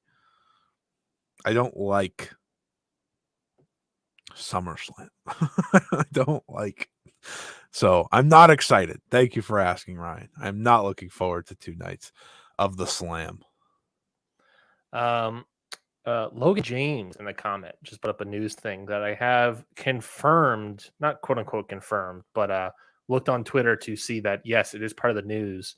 Logan James says that NXT CW on Tuesday is listed currently as TV 14. That is apparently accurate if you look on your CW network listings, and a lot of people have already popped on that news train. Apparently, that is accurate. I am looking forward to the CW debut. I'm intrigued. Thank you for asking. And TV 14 too. We're going out of the PG era and going to TV 14. What are your thoughts on that? Bitch. They're gonna say bitch more. More? They're gonna say bitch more than they already have. I don't know. I think TV 14 is fine. They're just starting. Listen, WWE has welcomed blood back into the world of their company. Not a lot, but enough. So it's not shocking. I don't think TV 14 is a bad thing. Like, I don't think they're gonna just completely dramatically change the product all of a sudden. But I do think it opens the doors for them to just do a little bit more. So I think it's just natural. I think wrestling should be TV 14 just because of the aspects that come with it. I agree. So that means if they're going to CW TV 14 on Tuesday, that means CM Punk is going to be bleeding in the as a special guest referee in that main event. I think he's going to be bleeding next weekend. I don't think Drew McIntyre should appear on that show. Have we, to that extent, though, that I think that opens up the door, obviously, for Netflix being a TV 14 program as well. And I guess the question is SmackDown? I think it'd be silly for it not to be on Netflix. Yeah. I don't think we've heard anything about SmackDown USA being maybe TV 14. Maybe when it goes to 3 hours. Great. Can't wait. 3 hours of TV 14. If that is the case, and we'll get that obviously 100% confirmed on Tuesday, but it looks like to be accurate. That's cool. Assuming it's not any sort of mistake on CW's part or anything. Julia, obviously opens up the door future. Yeah, Julia's gonna got here bleeding all over the place. Well, Roxanne, I don't get to talk about NXT on this show, which is fine. But I just want to say it is very weird for me watching Julia beat NXT because, like, it feels like you pick someone up from like this world for me that doesn't exist in the WWE realm and place them in WWE, and I'm just like, what is happening here? How is this happening? Why is she with Funaki? What is going on? Why is she with Funaki? And then kind of like uses him, but also not uses him. Yeah, like continuously proves she could just cut a promo. So like what is he here for? But I don't know. It's a trip. It's been a trip just like seeing clips of her there. It's like, what is happening? I mean, she's gonna be a big star. Stephanie Vaquer's there now too, kind of a little bit. Yeah. Via satellite from Chile. But you know, that's cool too. I love Stephanie. So maybe they'll have better match this time. WWE Bad Blood is a pay-per-view happening this Saturday. Yeah, we got Bad at 6 p.m. Eastern. Yes, 6 p.m. Eastern start time to avoid counter-programming against UFC. October 5th, Atlanta, Georgia, State Farm Arena. That's right, Scotty. Am I going? No. Sorry. I know what WWE ticket prices are. There's no freaking way. Super expensive. The thing practically sold out almost immediately, which is gone insane. are the days of day one. Where I guess like, yeah, why not? Let's go. Why not? Yeah, you can't do that with WWE anymore. Lowest price right now. Fucking Christ. Oh my God. It says official platinum. I don't even know what that means. But the lowest price, according to Ticketmaster right now, that I could purchase is the exact same section I was in for day one. Yeah. I don't remember what I paid for that. Maybe 100. I think you paid like, if I remember correctly, it was not a lot. No, I think it was probably, like I said, 100, 150, maybe something like that. You could get right now, pretty much the same exact section, a couple rows forward. Yeah, cheapest ticket, $275. In the same section I was in, where I bought 2 tickets for like maybe, let's say at maximum 150. This is $275 for one. Talk about bad blood. WWE's got bad blood with me, brother. Jesus Christ. When you're hot, you can charge whatever you want. It's practically sold out. This building is practically sold out, Scotty. And when I say sold out, I mean like they're doing the smaller arena board like show stuff so that they have like the back.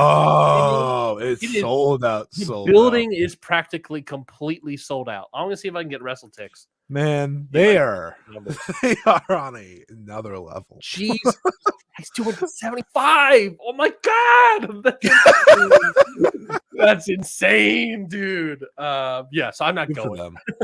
Good for them. I'll watch it on TV. I don't have. I am currently unemployed. I don't have that kind of cheddar. What are we talking about? Even if you did have that kind of cheddar, you weren't going. Shut up. Yeah, even if I had the kind of money to burn, I would be like, I'm not spending this much money here. That's insane. Good for them. Obviously. Here's the thing. Every time you ask yourself, is WWE going to slow down? Just remember, John Cena is retiring for a full year next year. Nothing matters. Oh my God! As I said when John Cena announced his retirement tour, AEW, look forward to 2026. You're just gonna have to wait on this one, folks. You know, like you're gonna have the TV deal. Just settle in, do your thing. You know. Oh God, that's so much money. Yes. Speaking of that, SummerSlam, John Cena is gonna be wrestling on one of those nights. Okay, now I'm back in. What were we talking about? Bad Blood? Bad Blood. The show? I was trying to look up the WrestleTix. All right, I'll start the preview because we're low on time. Well, here we go. Singles match for Women's World Championship: Liv Morgan versus Rhea Ripley. Dirty Dominic Mysterio will be suspended above the ring in a shark cage. Rhea should win. Obviously. Right? Like, yeah. I feel like Rhea should win. Then you can go do a steel cage or something as the blow off on an episode of Monday Night Raw. And that'll be that. Yeah. I think Rhea I watched too much of the Netflix series this week. I got some voice things ready to go. I think Rio should win. It's going to be Liv winning because what's going to happen is Dirty Dom is going to have. I would like us to avoid the usual thing. You know, Yeah. like I would like her to overcome the stupidity. We're not going to be able to do that. Here's my thing. Rhea Ripley, good. Liv Morgan, she's done good in her role. Yeah. I think she's good in her. I think she knows her role as. But my interest level, in terms of like this company, Rhea winning would make it much better. And you can work your way towards Rhea versus Bianca at WrestleMania, which I continuously pitch because I don't know why we haven't done it yet. But like Rhea versus Io moves me tremendously. As of September 23rd, so this was about a week ago, State Farm was sold. Bad Blood State Farm Arena was sold 13,831. It's a good day at the office. Good day at the office, indeed. Singles match: Damian Priest versus Finn Balor. Continuation, obviously, of this sort of the Terror Twins versus Judgment Day storyline. That match kills me. I have zero interest in that. I hate how it's a singles match. Yeah, that's where I'm upset. It's like, in all the worlds where WWE loves doing gimmicks, why is this just one match? Yeah, I don't get excited for watching Finn Balor in singles matches in 2024. Mm-hmm. And I'm not the biggest Damian Priest fan, so I am not feeling this. There's 2 matches on this show that are moving me, and they are. Not these. Oh man. All right. Well, let's talk. Well, here's the thing that we'll talk about here as well. So there's obviously the I mentioned that we were going to talk about it as well. An outcry of people have come out and talked about how there is again no African American wrestlers on this show. For Bad Blood, and someone pointed out there hasn't been. I think I saw like the oldest thing was an African American wrestler hasn't been on a pay-per-view and won since SummerSlam 2022 or something like that, when Vince was in control. And so it was like, yeah, Triple H has never booked and had a African American wrestler win on a pay-per-view that he has booked this entire time, this entire run. So, and I'm also seeing some pushback of like, look, it's not like there aren't, African American wrestlers being booked on television and stuff. And I that's obviously true. But when it comes to the big paydays of the pay-per-views, some groups of people aren't making it onto the show. And maybe you can look into that, read into that however you want. But I think a lot of people are upset, especially coming out of the week where Swerve is on those interviews saying like, people only say issues in terms of how much money someone's making when it's a black wrestler. Do you have any thoughts on that? I mean, I think it's pretty damning. I don't know if it's fully telling, but it's pretty damning. But there's also the history of Triple H and WWE as well, and all these sort of things. So it's pretty bad. Yeah, it's very noticeable. I think when I'm just looking at the roster right now, and I think it comes down to they're not pushing any African American wrestlers either. Like it's not, like I can't even like mentally shoehorn a match on here unless they did like the 7th match of the Andrade Carmelo Hayes. That's his name, Carmelo Hayes. Yes. Mm-hmm. Okay.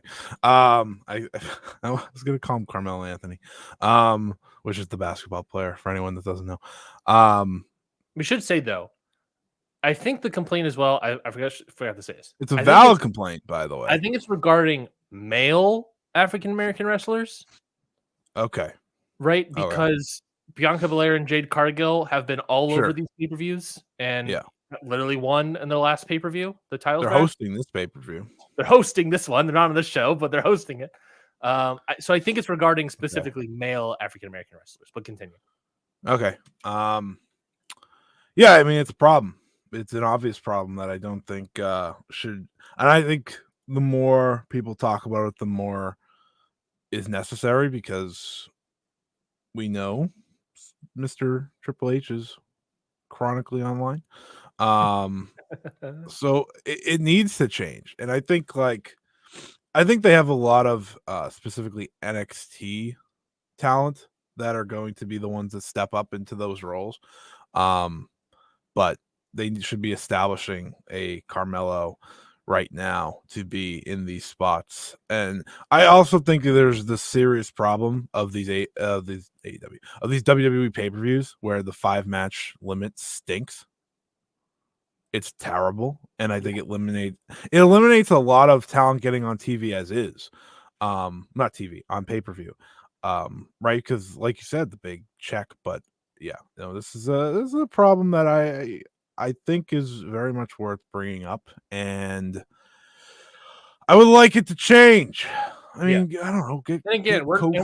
Again, I think the obvious complaint here is I don't think people are talking about it in regards to television. People are being very specific in the complaints saying male African American wrestlers on pay-per-view. Because obviously there's people on television. There's a big storyline with the New Day happening right now. And breaking up potentially. Carmelo and Andrade have the big series going on. Obviously, Bianca Belair and Jade Cargill, but that's women's wrestling. I hope in the end the New Day's whatever they're doing. My feeling on that is they're just teasing a breakup, and then Big E's going to come back and reform it. That's my guess. I would cry in happiness if Big E came back. This company. I miss Big E. I don't fuck the company. I miss Big E. But yeah, this card is it's something.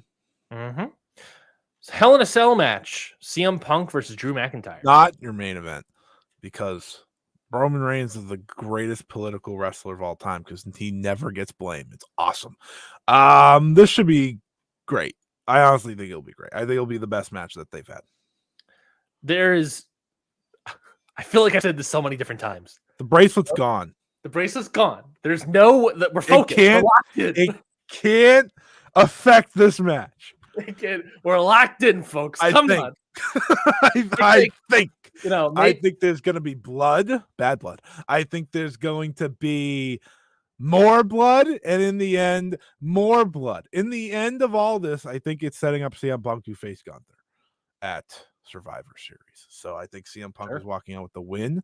I think CM Punk, listen, I don't love all these cells and cage matches after all this time, but I think CM Punk's one of these smart wrestlers that know how to make these matches work. I know people hate CM Punk now, blah, blah, blah, blah, blah. Whatever. He's still smart when it comes to his wrestling matches. I thought for what was the strap match? It was a strap match, right? I thought even for that with the stupid 4 corners bullshit, they made that as creative as they could. Yeah, because it was definitely better than their other match. Right. So we take steps here, and now we are here, and I feel like this will be the best one, and it should be the best one. I wouldn't want to go after this match, truthfully, because I do think it's going to be great. But listen, some people want to be the main event no matter what. So, sometimes you just got to acknowledge that. Yeah. I'm interested about it. I also love how much press CM Punk is doing and being like, here are all my dream matches, all the top stars of the company and guys that I like.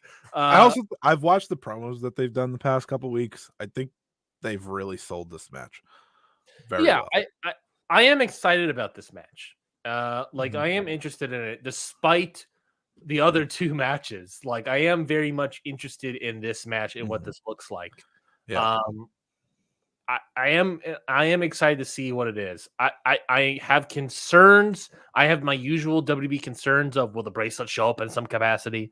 I like the idea that they make a big fake bracelet, and I think what's going to happen is that I think what's going to happen is that instead of pulling out the bracelet, Drew McIntyre is going to pull out handcuffs out of his trunk. He's going to pull out Larry out of his trunk.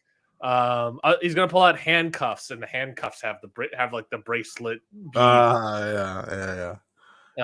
Well, CM Punk's going to use Larry as a weapon. Mm-hmm. He's going to use Larry to bite Drew McIntyre. Yeah. I do think this match will be great. I think this will be the match that finally gets us to that full level, because you've seen the hints of it, right? Yeah. And I think they've just refocused on I hate you, you hate me. Yeah. Let's destroy each other once and for all. And I also should be the main event, by the way. The other things that concern me is just like the WWE-isms of like forgetting to use the cage and just like more so just doing a hardcore match instead of the structure. WWE-isms are either you forget to use the cage or you only use the cage. The cage is supposed to be an addition, not the subject. Mm-hmm. Right? So hopefully it is exactly that. I think CM Punk's the smart worker that I know he is, and will do that. I think the world is Drew. I think he's tremendous. So I agree. Fingers crossed. Singles match for the WWE Women's Championship: Nia Jax versus Bayley. Nia wins. Great. You don't think Bayley's winning and 2 women's title matches on one show? Tiffany, yeah. Can't say anything about the women not getting pushed. That's not a dig. That's not a dig. I know. It's not a dig. Usually it feels like they have one, so this is actually a shocker. Yeah, I mean, Nia wins. Mm-hmm. Tease the Tiffany. I think you tease cash in. I know. It looks like she's turning babyface, which is wild to me. But I mean, Tiffany rocks. So I'm just waiting for her to get the belt. But yeah, it'll be fine. Whatever. I'm not upset like leaning into a Tiffany babyface stuff, because like when she comes out, like she's gonna get like massive cheers and stuff. You know what I mean? Like it's over. The problem with the Money in the Bank briefcase, and it's not really a big problem per se, but people like the excitement of that chaotic nature of the briefcase so much that whoever comes out gets booed. They haven't done a good job, I think, and I think to an element, Christian is actually doing a good job of it, where reminding you that like a heel could come out with that thing and you're booing it like crazy and not like going like insane like we're going to see a new world champion, but you're going to be upset about this sort of thing, that they haven't figured out how to make the briefcase a heel, if that makes sense. Sure. Instead, it uses it to turn people faces.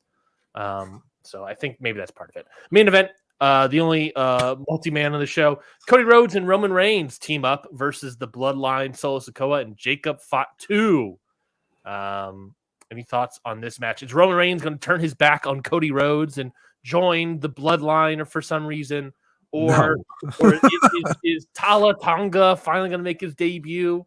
As an NXT wrestler, so no. I think the goal of this match is to make Jacob Fatu look incredible, while Solo Sikoa gets pinned. I feel bad. I think this should be good. Jacob Fatu is right there, and it's like, damn, this guy is. Everyone agrees. Jacob Fatu is. You know the dragon meme. You have the 3 dragons. Think of this as 4, and Solo's the like the doy idiotic looking one. That's Solo. That is it 100%. Sorry, Solo, but they're gonna make Fatu look like a machine. I feel like this match is the type of match that they're not gonna say there's rules. Like, they're not gonna say anything. They're like, oh, it's a tag match, and then it's just gonna go haywire, and everyone's gonna be like, sure. I wouldn't be shocked if on SmackDown this week they make this match a tribal combat match or whatever. Oh God. Was. What was it? Not tribal combat. Bloodline rules. Yeah. Which, to be fair, is not a bad thing. Because they're gonna get involved anyways. It seems like they've pivoted away from the Usos. Joining with Roman for War Games. It seems like they're just gonna do Roman, Cody, and maybe Randy and Kevin. Mm-hmm. Because in the end, I think one of Randy or Kevin are turning on Cody, and I'm gonna guess it's Randy. Yeah. Yeah, I agree. And then obviously Roman's going to be spun off. Is Survivor Series the next pay-per-view, right? Yes, it is. Yeah, so I mean War Game. Sorry. Because what is that? That's all, but that's also going to be what? 3 versus 4? No. Oh wait, no. I think Crown Jewel might be the next. Oh, jeez. Let me pull up my bad blood. I think I missed out on the sweet Saudi money. How dare you? NXT Halloween Havoc is technically next. Who cares? Crown Jewel November 2nd, and then November. So maybe that's where they do the Cody Roman. Maybe they do the Cody Roman rematch there. I mean, I don't know if you want to do that. If you want, I wouldn't. If you team them up for War Games, you should just do. Hear me out here. Cody versus Jacob Fatu. Cody versus Jacob Fatu, and then Crown Jewel, the main event being Gunther versus Punk. Is Punk going for the main event against Gunther? My Twitter. I can't wait. I can't wait for the tweets. I can't wait, folks. My Twitter is going to be something. I'm not going to really care because in the end, I don't have that much care. But yeah. Oh, that's a tough one. Well, no, it's probably going to be Gunther and Sammy. Oh, yeah. They're probably saving that for that. Now that I realize how close that show is, which is a month, I guess. Gunther Sammy. Yeah. All right. You skidded by one more pay-per-view, Punker. We'll get you another day. Anyways, Netflix shows. Let's talk about some of those Netflix shows that we've been watching. McMahon documentary obviously came out on Wednesday of last week on Netflix. A lot of people talk about it. I think you and I have watched all of it, right? All 6 episodes. Yeah, I watched everything. I watched so much TV this week from those 2 things. What did you? I watched all of that in one day. Oh boy, I watched all of it in one. I watched all 5 episodes in one day, and for a reason, I waited several days for episode 6. I don't know why. Interesting. Yeah. What did you think of the Mr. McMahon documentary on Netflix? Everyone looks like shit except for Dave Meltzer. Like everyone looks like shit. I think Dave Meltzer looks the best. Yeah. Tony Atlas. I mean, visually, he was honest. I think Tony Atlas also comes off looking good because of his honesty, and also like what was the moment? The pecker stuff, obviously, of like he grabbed my pecker. The interviewer's like he grabbed your wife. He's like my pecker, and then he's like, well, why didn't you tell it? Why didn't you tell somebody? And he just starts laughing and be like, who am I gonna tell? He's the booker. Pat Patterson's the booker. Who am I gonna tell? He's like, you can talk to Vince. He's like, you don't know wrestling. You don't know what we're doing. I'm not going to talk to Vince. Which, in a way, kind of says everything you need to know about the business. I think Booker T comes off decent. Similar to like the WCW thing where it's like there's so many people that look worse than Booker T. So he's like, he looks pretty good here. The greatest edit is the Bruce Pritchard saying it's a hit piece, and then going 2 days later. Oh my god. It's not something I should laugh at because obviously terrible situation. But making Bruce Pritchard look like a dummy is always cool with me. I think he's so far stuck up Vince's butt that I think he forgets that there's sunlight. I can't stand the guy. I really can't. Me neither. I never have been able to. An edit I really enjoy. There's several edits that I think the edit. Oh, the one where it's like we don't kill people. Dead. We don't.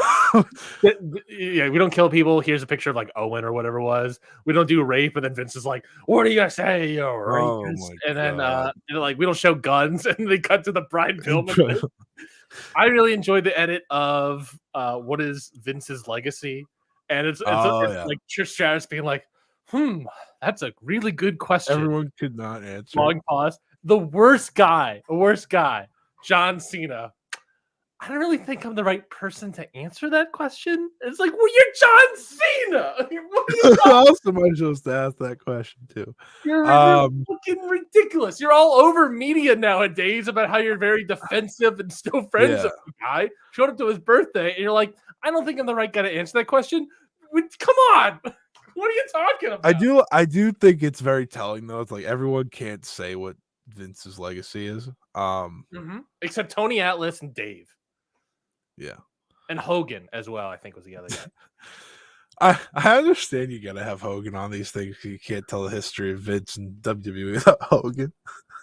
But every time he's on, oh no, the best edit was 93,000, 93,173. It was 78,000 people. Dave being like, yeah, I think they all still believe it's 92,000. It wasn't. It was 78. It was like perfect. Another good edit. Eric Bischoff in 83 weeks. Okay, so 83 weeks. 83 weeks. So I can't stand Bischoff ever, but there one episode he was really good in. Eric, because he just because he perfectly just laid into Vince a few times.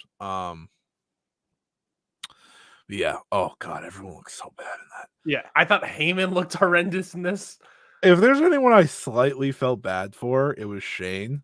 Because like, man, this kid just had no shot. I thought about that too, like, and obviously in conjunction with all the Shane McMahon AEW stuff.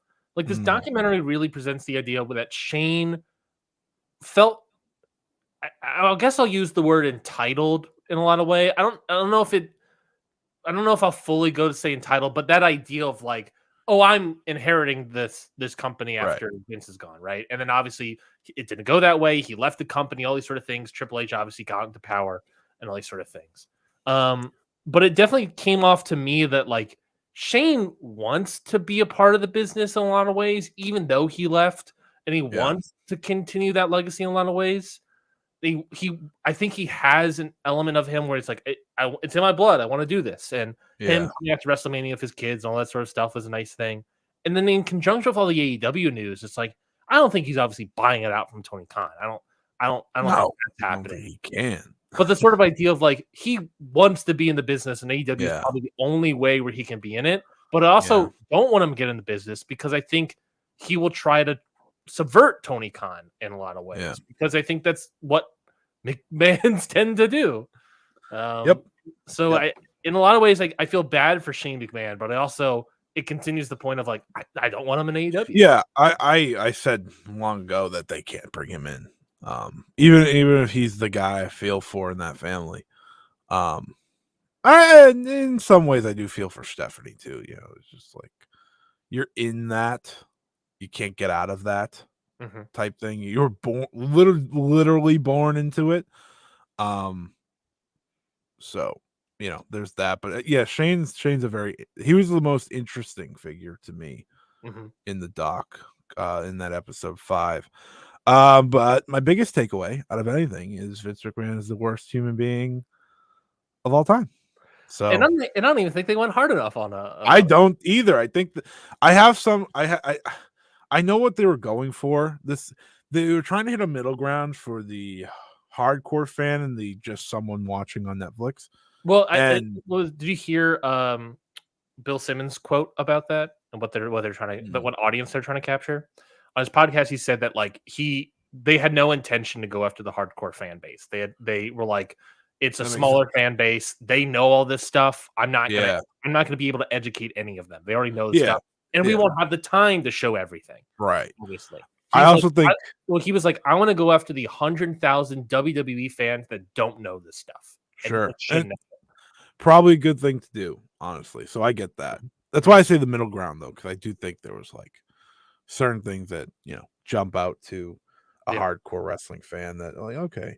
But I think they could have used one more episode. I think they for those latter years, especially. I think if they not just also the latter years, but then they would have been able to maybe go in depth on earlier stuff as well. Like more talking about the Snuka stuff even more, or even more about the Rita Chatterton stuff. Or I also feel like they should have waited a year. I don't think they should have come out this year. I agree. Well, they've already waited multiple years. True. Very much true. So Netflix was probably like, let's get this out before Raw's on our thing.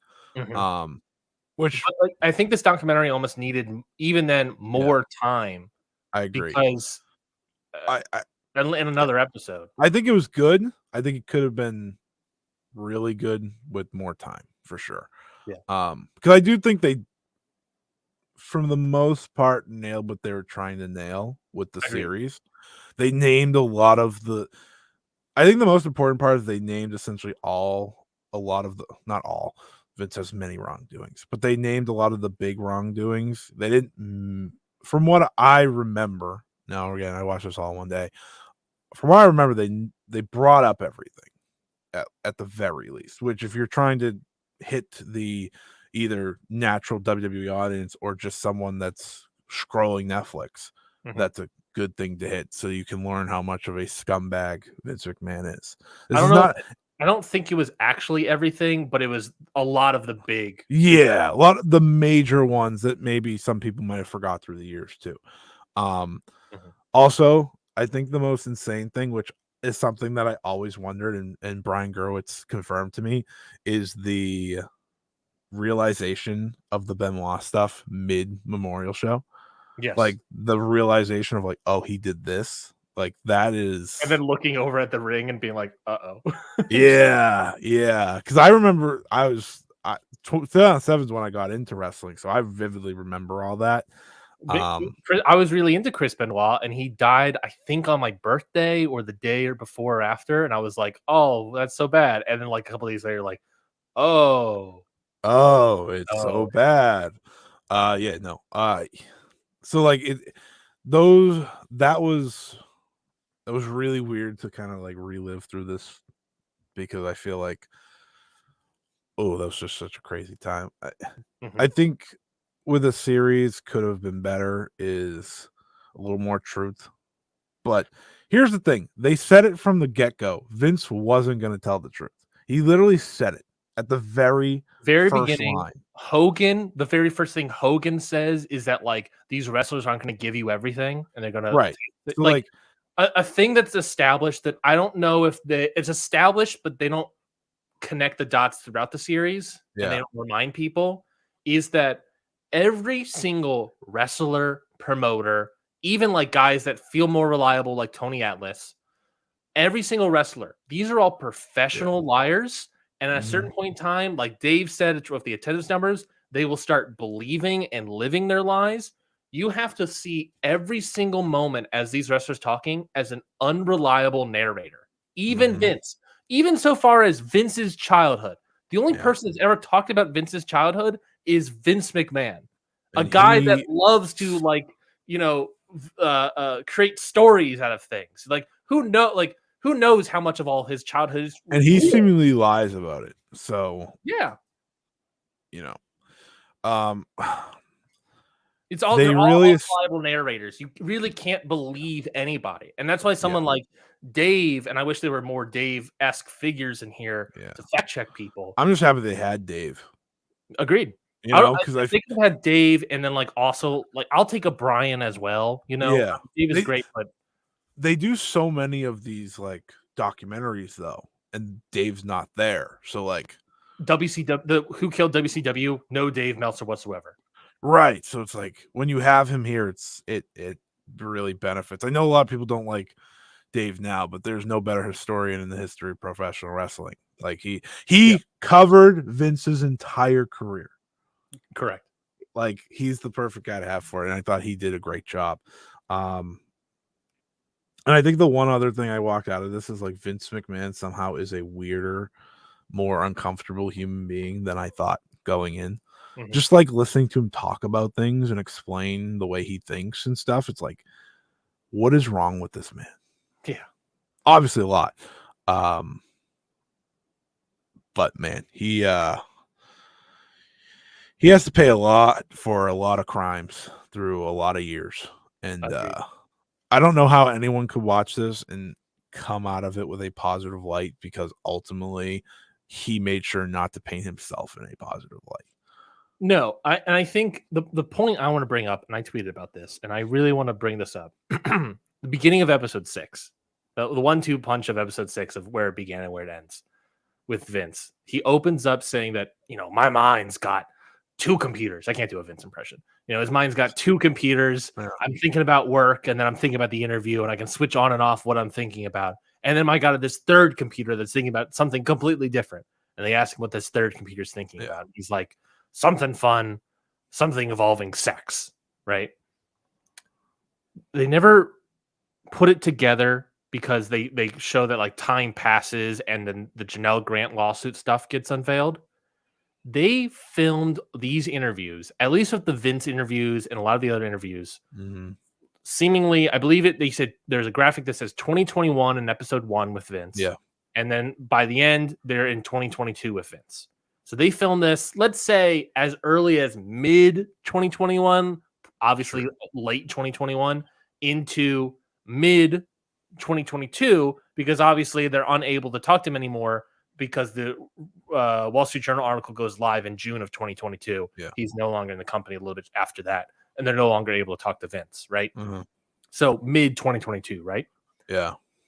The relationship and NDA stuff with Janelle Grant, according to the lawsuit, ends January of 22. That means there are several interviews that they have with Vince and with other people that he is in the very midst, the very beginnings. Not the very beginnings.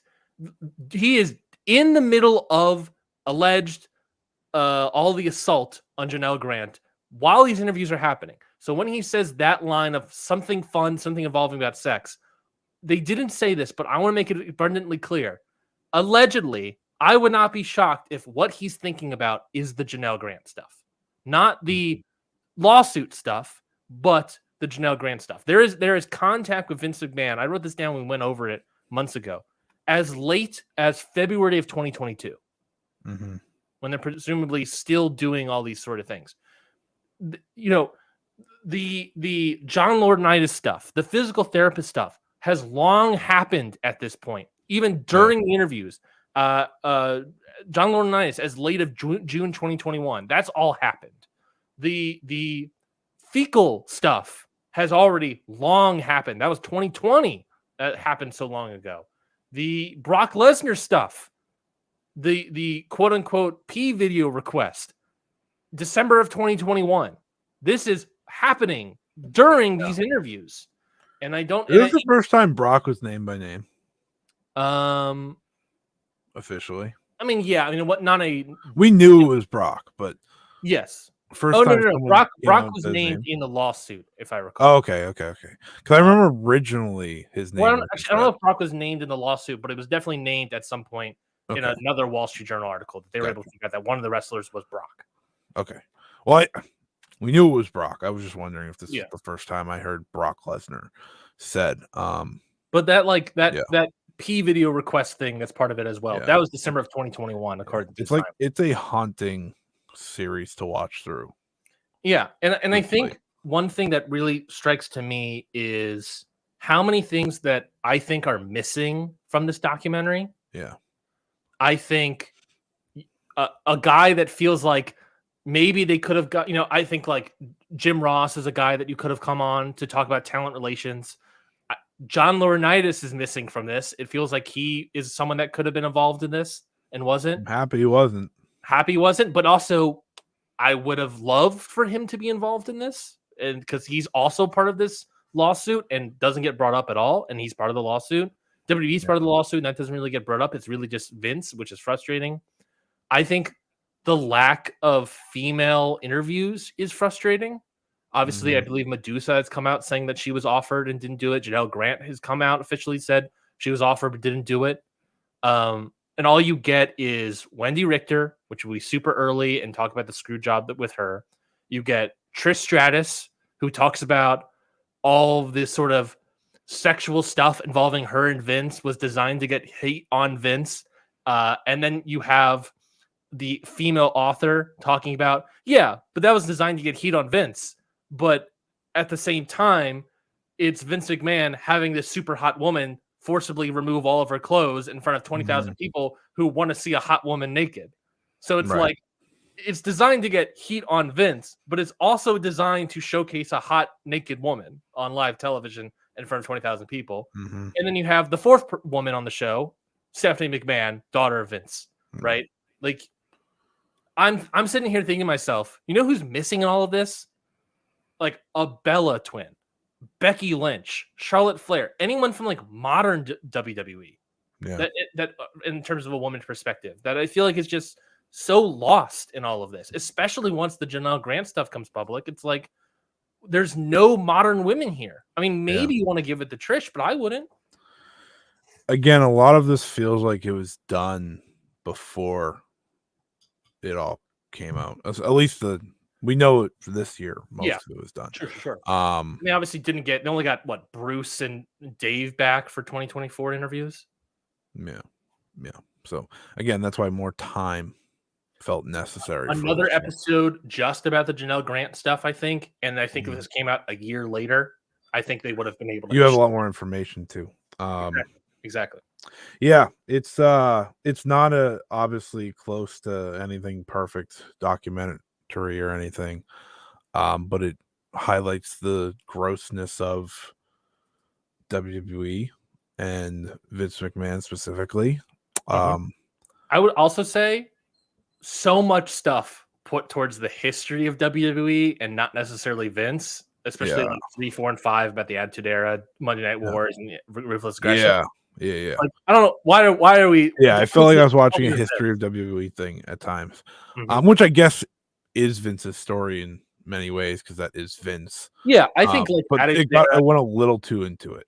I think the Attitude Era stuff and maybe the Monday Night Wars stuff as well, but definitely Attitude Era stuff where it's like, you know, this idea of like, oh, Vince is becoming a character. I think that's important telling Vince's story. Yeah, the Monday Night War laugh a few times, by the way.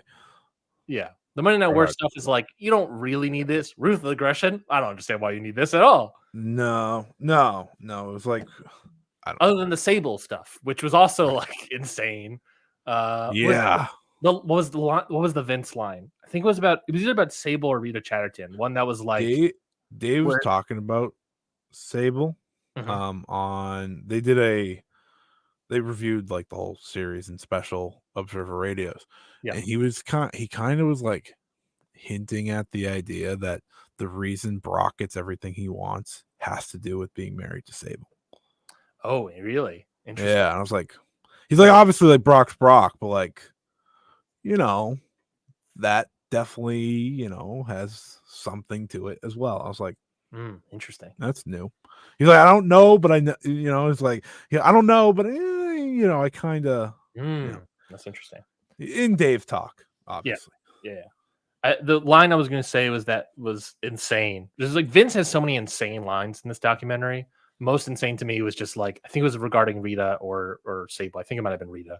Of just like, you know, the OJ Simpson "if I did it" quote sort of thing of just sort of like, oh yeah, I mean, I you know, it was a consensual relationship. We didn't do anything, and even if I did, the statute of limitations is over. And then we move on to the next thing, and I'm just like, whoa. Why would anyone say that? Why would any normal person say that line? That's such an insane line. Oh, and then like it was the Sable stuff where he's like, oh, I don't remember any of it. It was Sable or Trish where it was like, you know, this stuff happening, you know, I'm cheating on my wife with this person. And there was like a weird pause. And in the background, Paul Heyman's like, storyline. Meaning that like Paul Heyman was here during all of the interviews. I think I heard that that Vince would come in like 10 to 12 hours late for all these interviews with his posse of people to back him up. At one point, you see him looking down, by the way. At one point in his hands, I can see like a sliver of red by his hand, not his fingers, but he's holding something. And I couldn't tell if he was holding a red pen, a red Sharpie, or it was a Monday Night Raw phone case for his phone that he's actively holding in an interview, which I believe he has like those sort of phone cases. So I saw him looking at he was like holding it and cradling it. I was like, he's looking at something and potentially reading something, which is insane to me. Look it up. It's out there, folks. It's in the documentary. Yeah, I think it's a series that I think people should watch it. Yeah. Unless you're just so disgusted by Vince, then I don't blame you. Sure. but I do think it's I don't want to say important watch, but almost for if you followed WWE any part of your life and have any care of it, then you should watch it. Agreed. I'm happy I watched it. Yeah. I left it feeling disgusted and but I knew that going in. So like that's the thing. You have to you're signing yourself up for that, and you know that of knowledge. But it could have been better, yes. Could have been worse, yes. Agreed. Do you think so? They obviously came out that like Janelle Grant was offered to do it and she declined. I don't know if Ann Callis may have also been offered. I don't know about that, but that also feels like there's something. Mm-hmm. I don't know if I would have had Janelle Grant in this documentary, but do you think there is room to at least have like an Ann Callis, her lawyer, in this doc? Mm-hmm. Like I know they rejected it on the notion of they want to tell their own story, but I was watching it and I was like, I don't think if Ann Callis was involved here, I don't think they're missing. I think it's weirdly missing like that side of the story in a lot of ways. Obviously, like there's a lot of legal stuff to it, so like how much it's very raw, very fresh, and also there's a federal investigation now. Yeah, so it's like it's hard to. It would have been good to have representation on there, but I also understand from that side of things why you wouldn't. You don't want to be part of something that has to do with this man. I understand that. That in parts of it, while I do think it mostly tackled Vince, there is still praise for Vince throughout. Oh yeah. Oh, I mean, the whole section of like a father figure. Yeah, my life. There are people that come out of this that it's like John Cena. I think one of the few guys that he is so little involved in this documentary, but anytime he's on screen, he just comes off bad. I think. I mean, no, I don't think anyone came off worse besides like Vince, than Stone Cold. Oh, the CTE stuff. That's a rough stuff, my guy. Rough stuff. That was bad. I'm happy that they had Nowitzki on there. Nowitzki. Yeah. He's really good. He's a guy that I have followed for years just because like I'm a fan of sports and he's very involved in that. It was good to have him on there. Yeah. I think one thing that they're missing, and I think it's largely because there aren't enough Dave Meltzers out there. Yeah. Or at least prominently, that I wish more of the history of WWE was told not by the wrestlers, obviously it being firsthand accounts, but by other people on the outside. Like I would have loved, they didn't really get it, right? But I would have loved if they were to pick up like, I don't know, a Crockett, right? No, a Tony Schiavone, maybe JR even. I'll take someone from the territory system to describe the other side of things of Vince's national expansion. Or even then, like Vince Sr. talking about like doing some stuff and working other territories like he has. Sure. And that sort of idea of like, we were able to battle off Vince in a lot of ways, but he was, the Newark territory when he took it over was the richest territory, which I did love. Vince mythologizing of like, we're Ma and Pa company, we don't have a lot of money, and then Linda McMahon coming in being like, it was robbing Peter to pay Paul. Yeah, we had to pay back his dad every month for the next several months, right? But we made we just ran Madison Square Garden a bunch of times and made all of our money back. Yeah, I think so. So the way I look at like the first few episodes is these are the episodes where Vince is most involved. Yep. So he probably controls like some of that as well. And it's like, and that's the thing, right? Is like it's important to get primary sources of people actively involved, like Vince.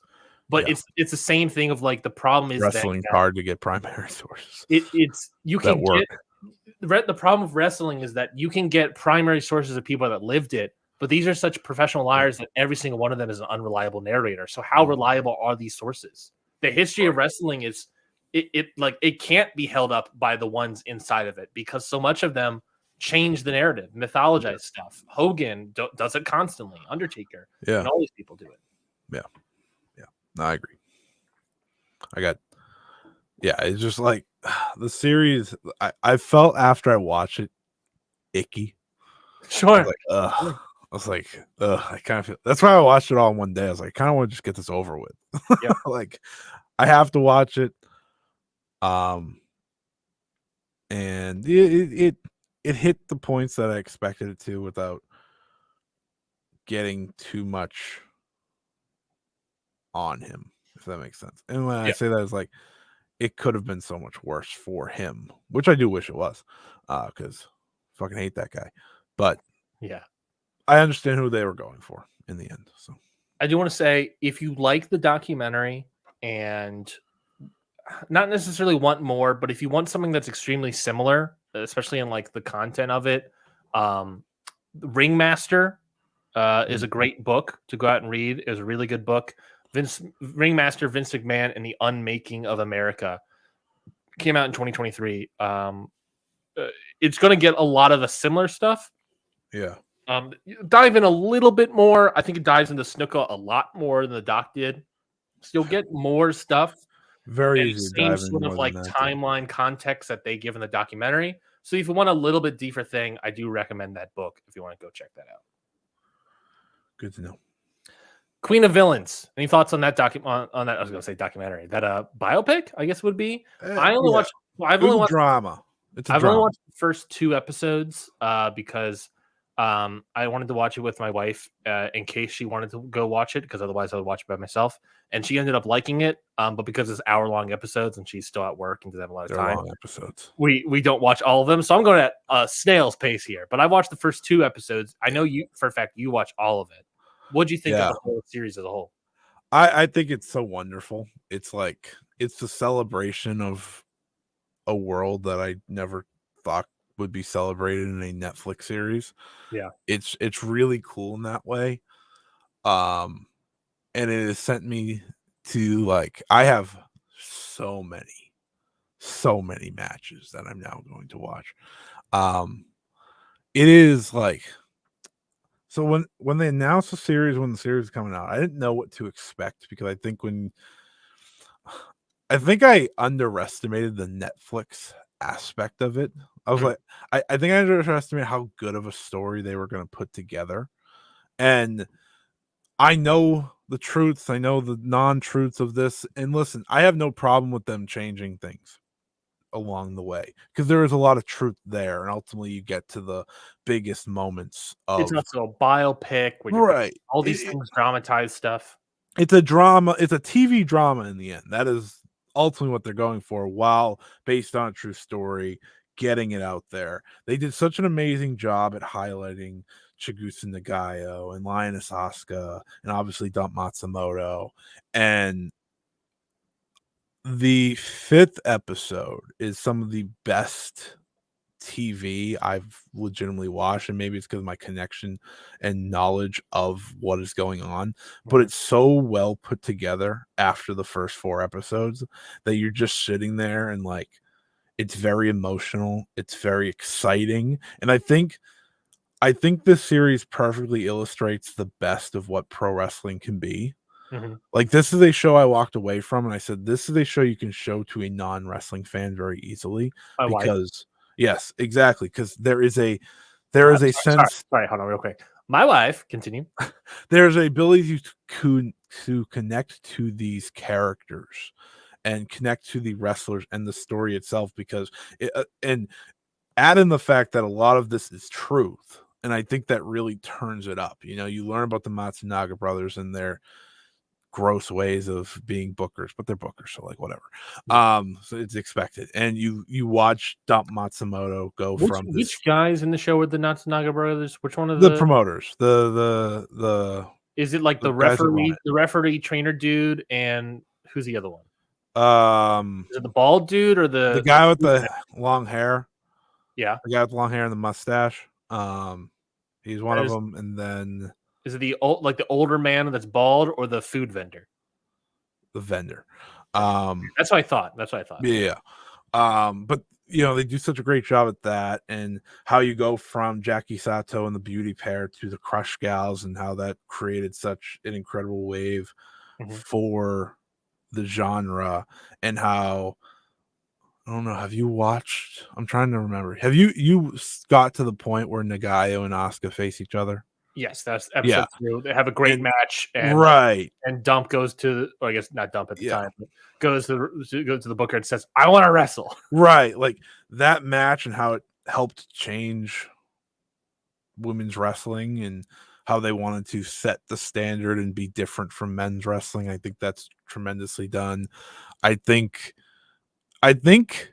or I hope, coming out of this series, people realize how truly incredible and important Chigusa Nagayo was. Like, this is a all-time legendary wrestler that is arguably, if not the biggest women's wrestler of all time, because of what the Crush Gals were to Japan and like how many people were watching. So I think it was just so incredibly well done, and I think everyone should watch it. I think you need to go out of your way to watch it. You don't need to do what I do and have created this rabbit hole that I probably will never get out of. I have an entire sheet for it now. Like, I have locked it. I haven't started watching it because I was waiting for tournaments and stuff to end, because I didn't want to get lost before everything. But you're talking about like basically like you're gonna watch the actual matches and review and stuff. I'm gonna watch the actual matches and that, but I also have just dove into the time period. Then, like, I just have so many things lined up because I want to see the full picture, and my best way to learn is watching in chronological order. So that's just how it does. But I think anyone that has ever had any interest in Joshi, has any interest in just wrestling history, or just wants a good show to watch, this is the one to do it. It's 5 episodes, hour-long each. And there's a commitment there. There is. But it's a fantastic telling of a true story of some of wrestling's biggest figures that I don't think get enough appreciation from the overall wrestling world. We talked about that a little bit. I've already recorded the next episode of The Ballot coming out on the Patreon. We're talking about Asuka, not Lioness Asuka here, but Asuka Kana in WWE currently, right? She's obviously on the ballot. And I talked with Alex from Last Word on Sports, Voice of Wrestling, Stardom Quest, the sort of different projects he's on. A lot about that. And a thing that he talks about obviously a lot throughout the episode is sort of just like, you comparing like Asuka to women that are already in here, someone like Chigusa Nagayo, and it's like he brings up like Chigusa Nagayo like sold out like arenas for like 2 or 3 years straight, right? Yeah, which is in Japan and Joshi like something unheard of, and it's just like on a women's wrestling scale, they're never able to get to the peaks that men's wrestling has gotten to, obviously. But like, if they're able to go for those lengths of time, that's one of the reasons why I really like Becky Lynch as a Hall of Famer. Is like just getting the ability to be like a year of a top star draw is like, maybe this is like an insane thing because it is such a hard glass ceiling to break through. And seeing the sort of formations of that 80s Joshi scene, I'm really enjoying so far. Yeah, the Crush Gals are like once in a lifetime types. Like, they were able to go from the Beauty Pair to them. Like, the Beauty Pair created the foundation. Jackie Sato created the foundation, and they kind of just were unbelievable. It's also nice because it's the story of Dump and the story of the beginning of that scene. Seeing how obviously the dramatized versions of events and things, but like seeing how the sort of dying of a territory and figuring out how to rebirth it into something. It's cool to see that moment. Yeah, someone that I know who's very very into lines of ways of thinking and whatnot does think that this series can and will do a lot for Joshi now, just because of the excitement that's coming out of this series. It's still number 1 on Netflix in Japan. It's been number 1 on Netflix for 2 weeks now. Yeah. Which is, it's a big thing. It's a very big thing. Netflix Pretty big deal. What? I know, shocked, but like that's the beauty of this series is the fact that it's on Netflix, the fact that we can watch it. I think it's just so incredibly well done, and the story is so like going from Kaoru Matsumoto to Dump Matsumoto is a great growing period, and the one of the things that they did have to change for the series is her becoming evil, right, and becoming this heel figure. The Matsumoto is well known as one of the most like lovely human beings ever. So like, that's the over dramatized part of it, which is fine. Obviously she didn't care because this show is out and it's about her. So she was probably like, yeah, good. But I think you can fall in love with the wrestlers or the ideas of them through this show, and then you can actually go watch them, which is very cool. Like that's also my favorite part of this is like, yes, the story ends when the show's over, but it doesn't, because then you can go live it yourself and have some background information. And it was just really cool to see these people on a big screen. And I mean, I'm going through this, I'm like, that's a Hall of Famer, that's a Hall of Famer, that's a Hall of Famer, that's a Hall of Famer. Like the one of my favorite things in the entire series is the way they introduce Bull Nakano. It's just very fun the way they do it. It's like she goes from the scared girl to Bull Nakano, who is obviously this intimidating, scary heel in the long run. But yeah, it's an awesome series. It's the best wrestling Netflix series that came out over the past 2 weeks. So go watch it. You'll enjoy it. Fans of the show, I think, will certainly enjoy this show. Fans of this show, it's just like I would show it to someone that doesn't watch wrestling. You are showing it to someone that doesn't watch wrestling. My wife really enjoys it so far. We both have the similar thing of like it gets better. Yeah, we both currently have the similar thing of she really loved episode 1 and fell in love with it. Episode 2 is we both agreed just like a little bit too much of Nagayo and Asuka, or eventually Lioness Asuka, where it almost feels like Matsumoto is getting like thrown out of the storyline of episode 2. But that's also like ironically like what is happening. That's like the point. Yeah, she's not in matches. She's not debuting. Right. She's actively being a promoter's assistant somewhere else. So like that's the point of the story. And it also feels like it feels like a repilot where it's like at the end, I want to wrestle. It's like, wasn't it at the end of episode 1? Right. So I'm interested to see how it goes on. It gets better and better. I actually love episode 2 because I love the Crush Gals. But trust me, when the switch flips, it's very interesting. Yeah, and like the reception that she gets as Dump Matsumoto is very real. Like there was obviously a lot of hate for her because she was the terrorizing heel of the most famous and most important baby faces of the company in the long term. So one last thing. Sure. They do the hair versus hair match in the last episode. They go into that, and I think the hair versus hair match in Joshi is very different from most hair versus hair matches because going on without your hair is a very difficult thing to do, and I think they nailed the importance of that match within the drama, and I thought that was very impressive because obviously they're not wrestling the match, and yet they were able to capture that and put it onto the screen. So just go watch it. That's all I'm saying. That's all you need to do. It's the best thing I watched all week for sure. And that's your match of the week is the the dramatized hair versus hair match. Yeah, exactly. We've gone 15 over our 2-hour time limit. We still have New Japan, Marigold, and CMLL to talk about. How do you want to do this? Do you want to keep going? Do you want to do like a Patreon gimmick? I have no thoughts about 2 of those, so I didn't watch any of them. We'll blast through them then. Well, let's talk about I'll say New Japan Destruction and Kobe real quickly. I watched the last 2 matches.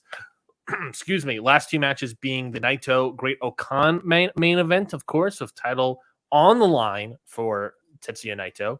Naito did, in fact, retain that title. It's going to be him versus Zack Sabre Jr. at King of Pro Wrestling later a couple weeks from now. So happy you could win the opportunity to face Zack. Yeah, the unique opportunity to face Zack. 30-minute match, pretty good. I think it was very similar to their G1 match.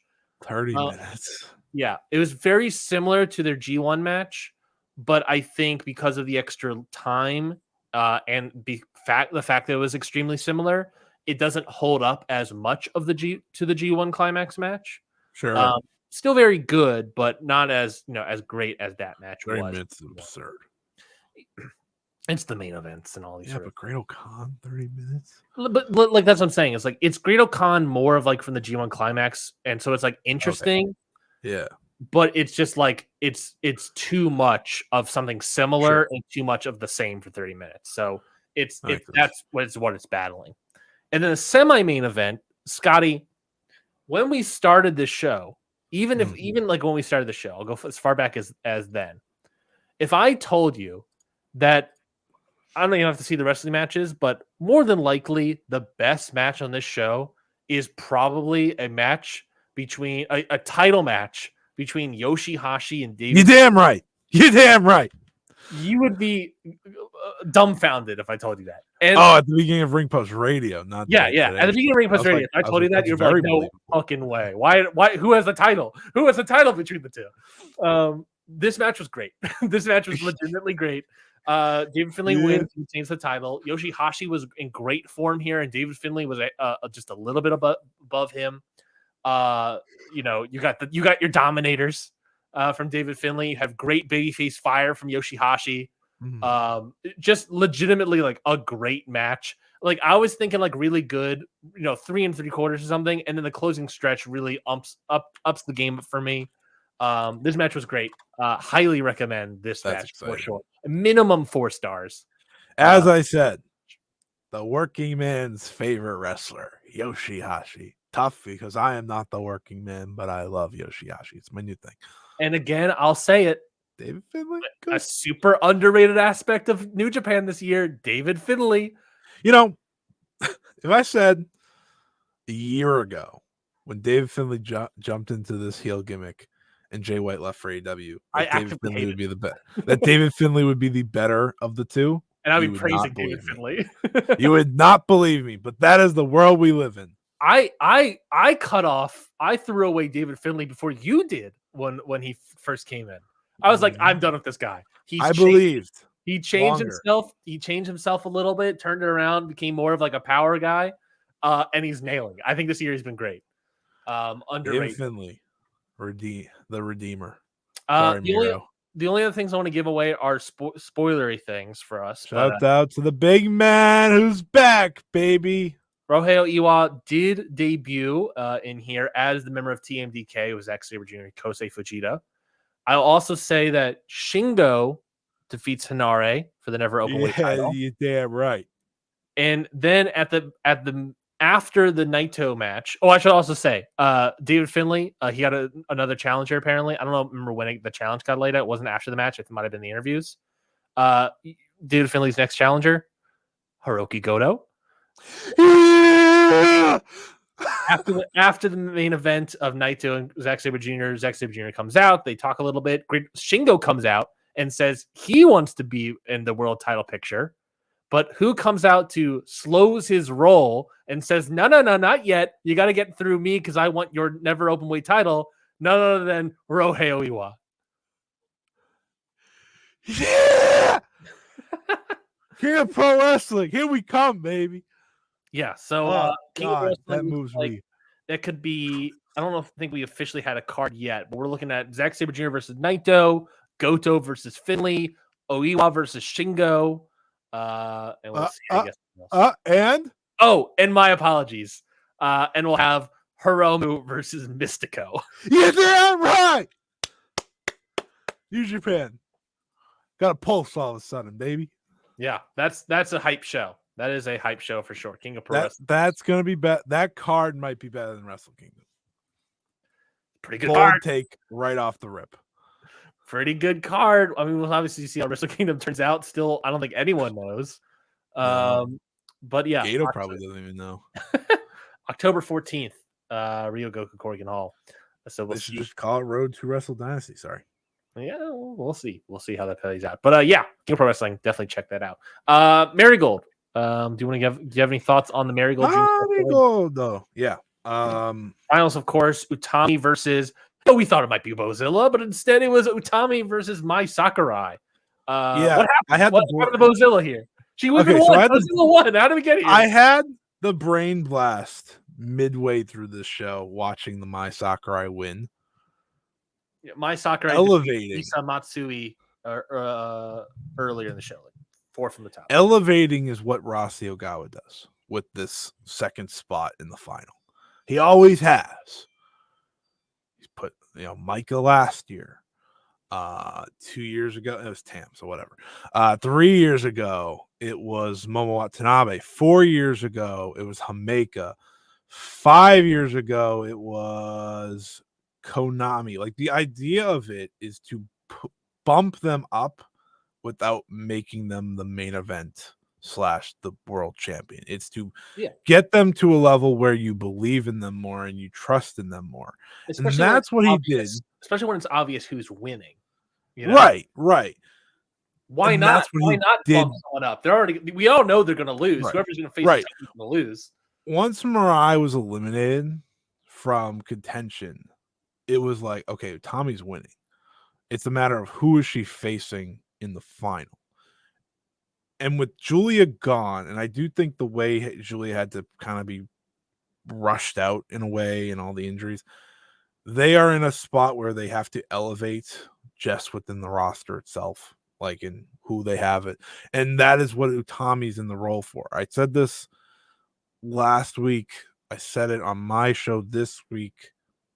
Utami has played the role of I am here to make everyone look better. I am going to win in the end because I have to. Like, the biggest match we have is you and Sari. But I'm going to make everyone look better in the long run. And that was what that final ended up being. Yeah. Mai Sakurai, if you told me a year ago, I'd be sitting here watching her in a tournament final and saying she belongs, I would have been like, I don't know, buddy. Are you crazy? But something switched in the Julia match for her that gave her a confidence. And she's a lot like Julia. Julia's not the most athletic wrestler, right?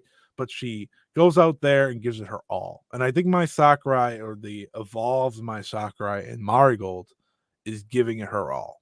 Mm-hmm. She's never going to be the most polished. She's never going to be the best. But she has created a character that presents herself as a star, or more of a star than, of course, she was in Stardom. And now she's going in there and delivering with someone like Utami, who's able to lift her up and put on such a great performance while going for the win. This was probably Utami's best overall performance since joining Marigold. I think her best match is the one with Io. Sure. But that's for other reasons. And even so in that match, she was bumping like crazy for Io. Like, I think people can get lost in Utami because I think Utami is very determined to make a lot of others look good, and it has hurt her work in the past. This match, I don't think it did. In her biggest matches this year, I don't think it has. I think this was the performance people needed to see out of Utami, though, and she gave it, because a lot of this tournament was her working back. She had been sick right before she went to the hospital and all that, and she kind of just rushed herself back into action. And I think by the end of this, she came into full figure. I mean, she had a match with Koki Amare and Mai Sakurai on the final night, and she did her best to make them both look good. And that's what she did. In terms of how did Mai Sakurai get here, they made her look strong. She ended up gaining the most points out of everyone in the tournament. Mm-hmm. Sari lost her first match and has already demanded the big match with Bozilla. So Bozilla beats Sari. Bozilla obviously a favorite going in, but because Mai Sakurai won, there was no way for Bozilla to win. Yep. So why not have Bozilla win against Sari? And then now they want to run. Now, I don't say "quote unquote" rush into a title match, but they're definitely going to a title match. Sari sure does. She's like, I need my win back.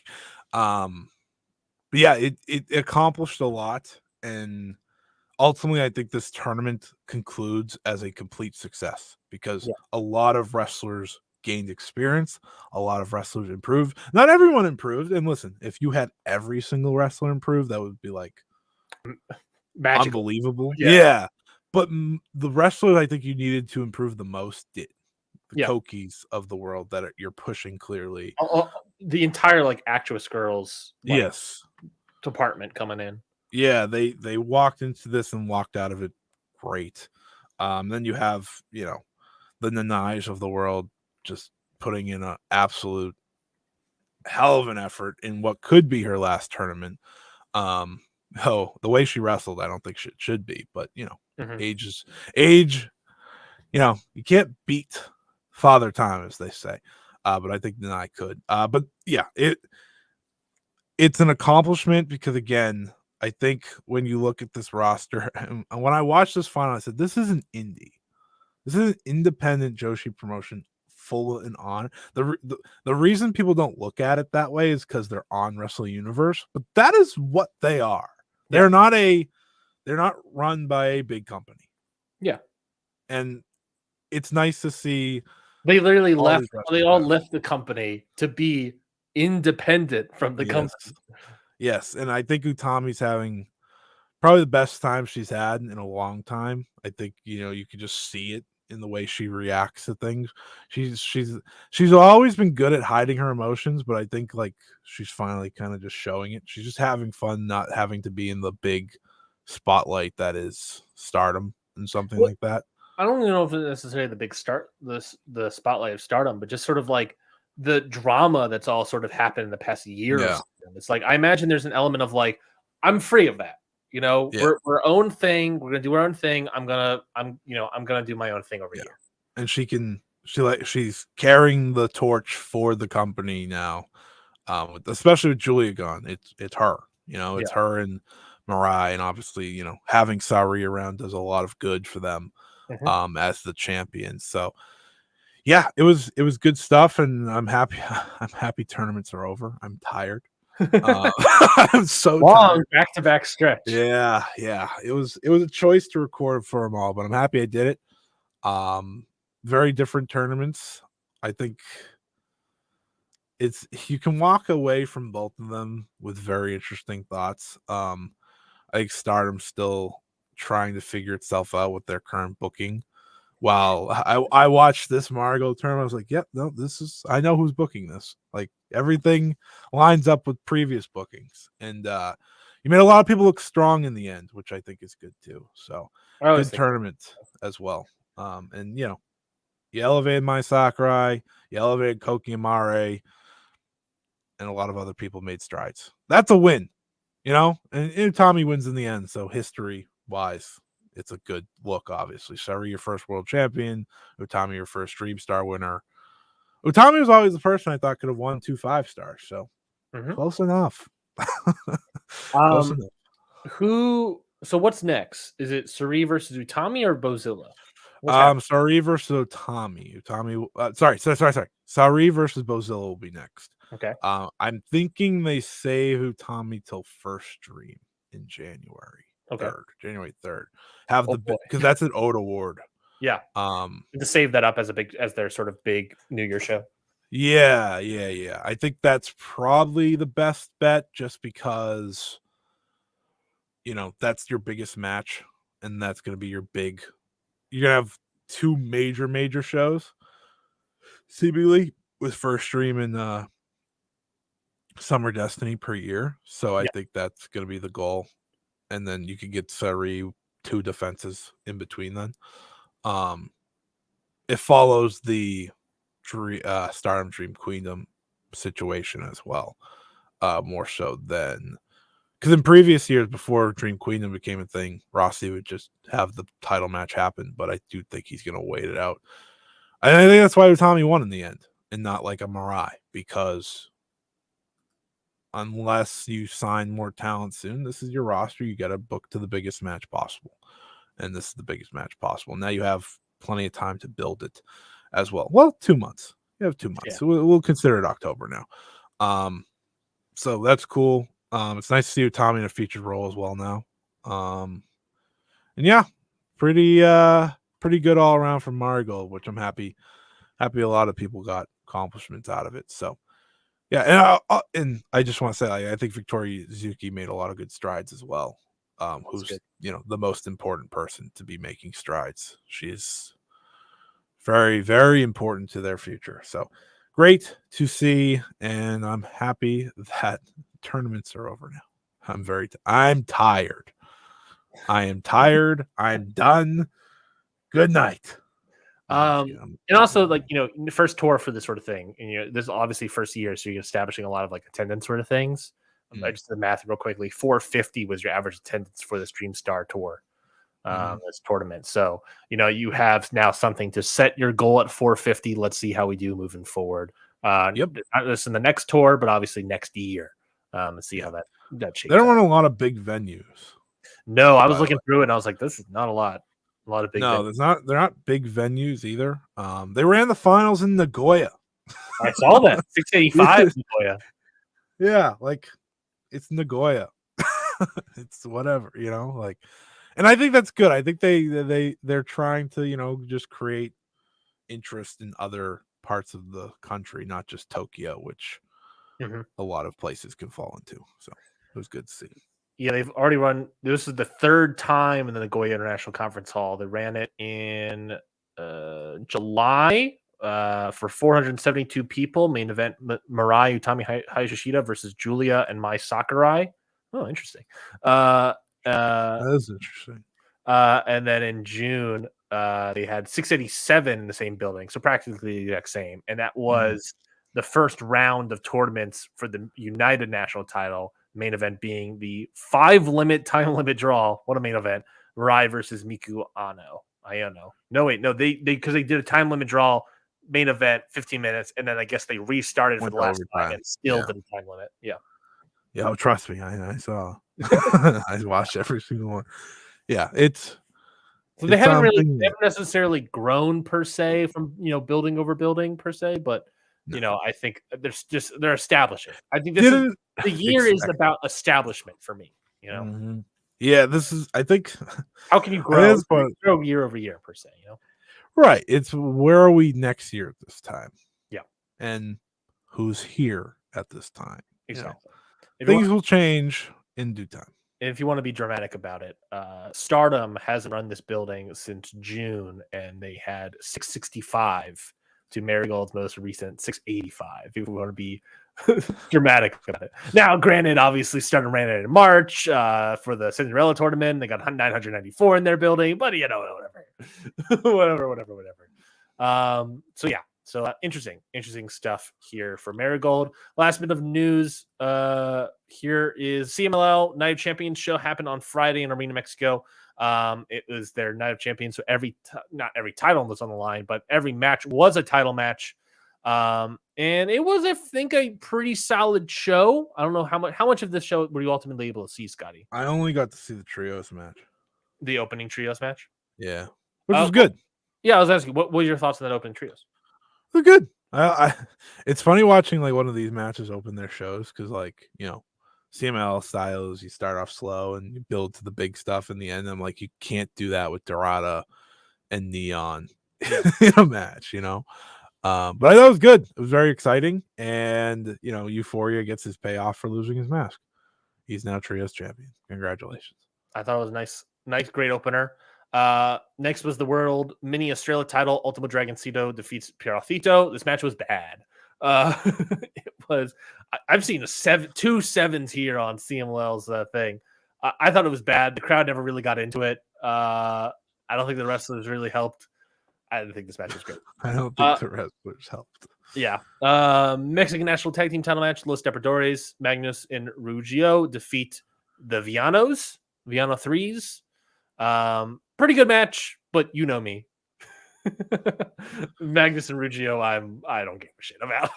I was really hoping for the Villanos to win here, but sadly we did not. Good spot to get the Villanos in there. I know it was voted for, but yeah, obviously. I heard T-Tom versus Villano from yes, I heard it was great. I haven't watched it yet, but it was a great. I haven't watched it either. Which reminds me, I canceled my CMLL thing. I know. When I popped up to watch this show, I noticed, it's canceled today. Well, I gotta watch the show now. Okay. Yeah. I had to cancel because money. No, but it's $35 a month. I get it. I was like, I could use that right now. And I got through. I told myself I get through Anniversaria. Now, will I resubscribe for the Grand Prix and for the Women's Grand Prix and stuff? Probably not. I can find that match somewhere. You know how I know that? Because I found it before. I found it before. But yeah, I heard that was great. So now I need to find it somehow. Which I'll see if I can get a look at. I think like Lucha Blog has gone dark on the archive for a little bit because of reasons, but they got famous too. Like CMLL got really popular, so he was like, I don't need to pull these things anymore. Yeah. Mexican National Women's Title match. Sanely defeats Reina Isis to win the title. I heard this was pretty good. Yeah, surprisingly really good. Like I really like Sanely here. I was very impressed. I don't even know who Sanely is. Me neither. I had no idea who this person was. Apparently, she turned heel on Tuesday or something. Yeah, she's been wrestling since 2015. She took a break in 2022. I don't know if that was a break or she got injured. But she has worked in CMLL since 2016 and a lot of indies as well. But yeah, she's been around. I just no idea. No, it's the thing about the women's division. It's just like a bunch of people like I don't know who any of these people are. They'll pop up. Sure, I know Tessa. Yeah, it doesn't help that they kind of gave up once for Care left. So. Yeah, but I think they're trying to do something here of Sanely, and I'm interested in what that is. And so I am intrigued right now with what I've been given. That's good. So I'm good with that. CMLL World Middleweight Title match. Templario defeats Volador Jr. Solid match. Nothing really to complain here. Just solid. Yeah, I heard this was very by the book for them. Exactly. I can't really speak to it too much because it was literally by the book. World Historic Light Heavyweight Title match. Atlantis Jr. defeats Soberano Jr. This match was really good. I thought this match was really, really good. 5-year deal, Soberano Jr. Mm-hmm. Some people think WWE is the pinnacle. Not me. He's out of that pesky New Japan contract.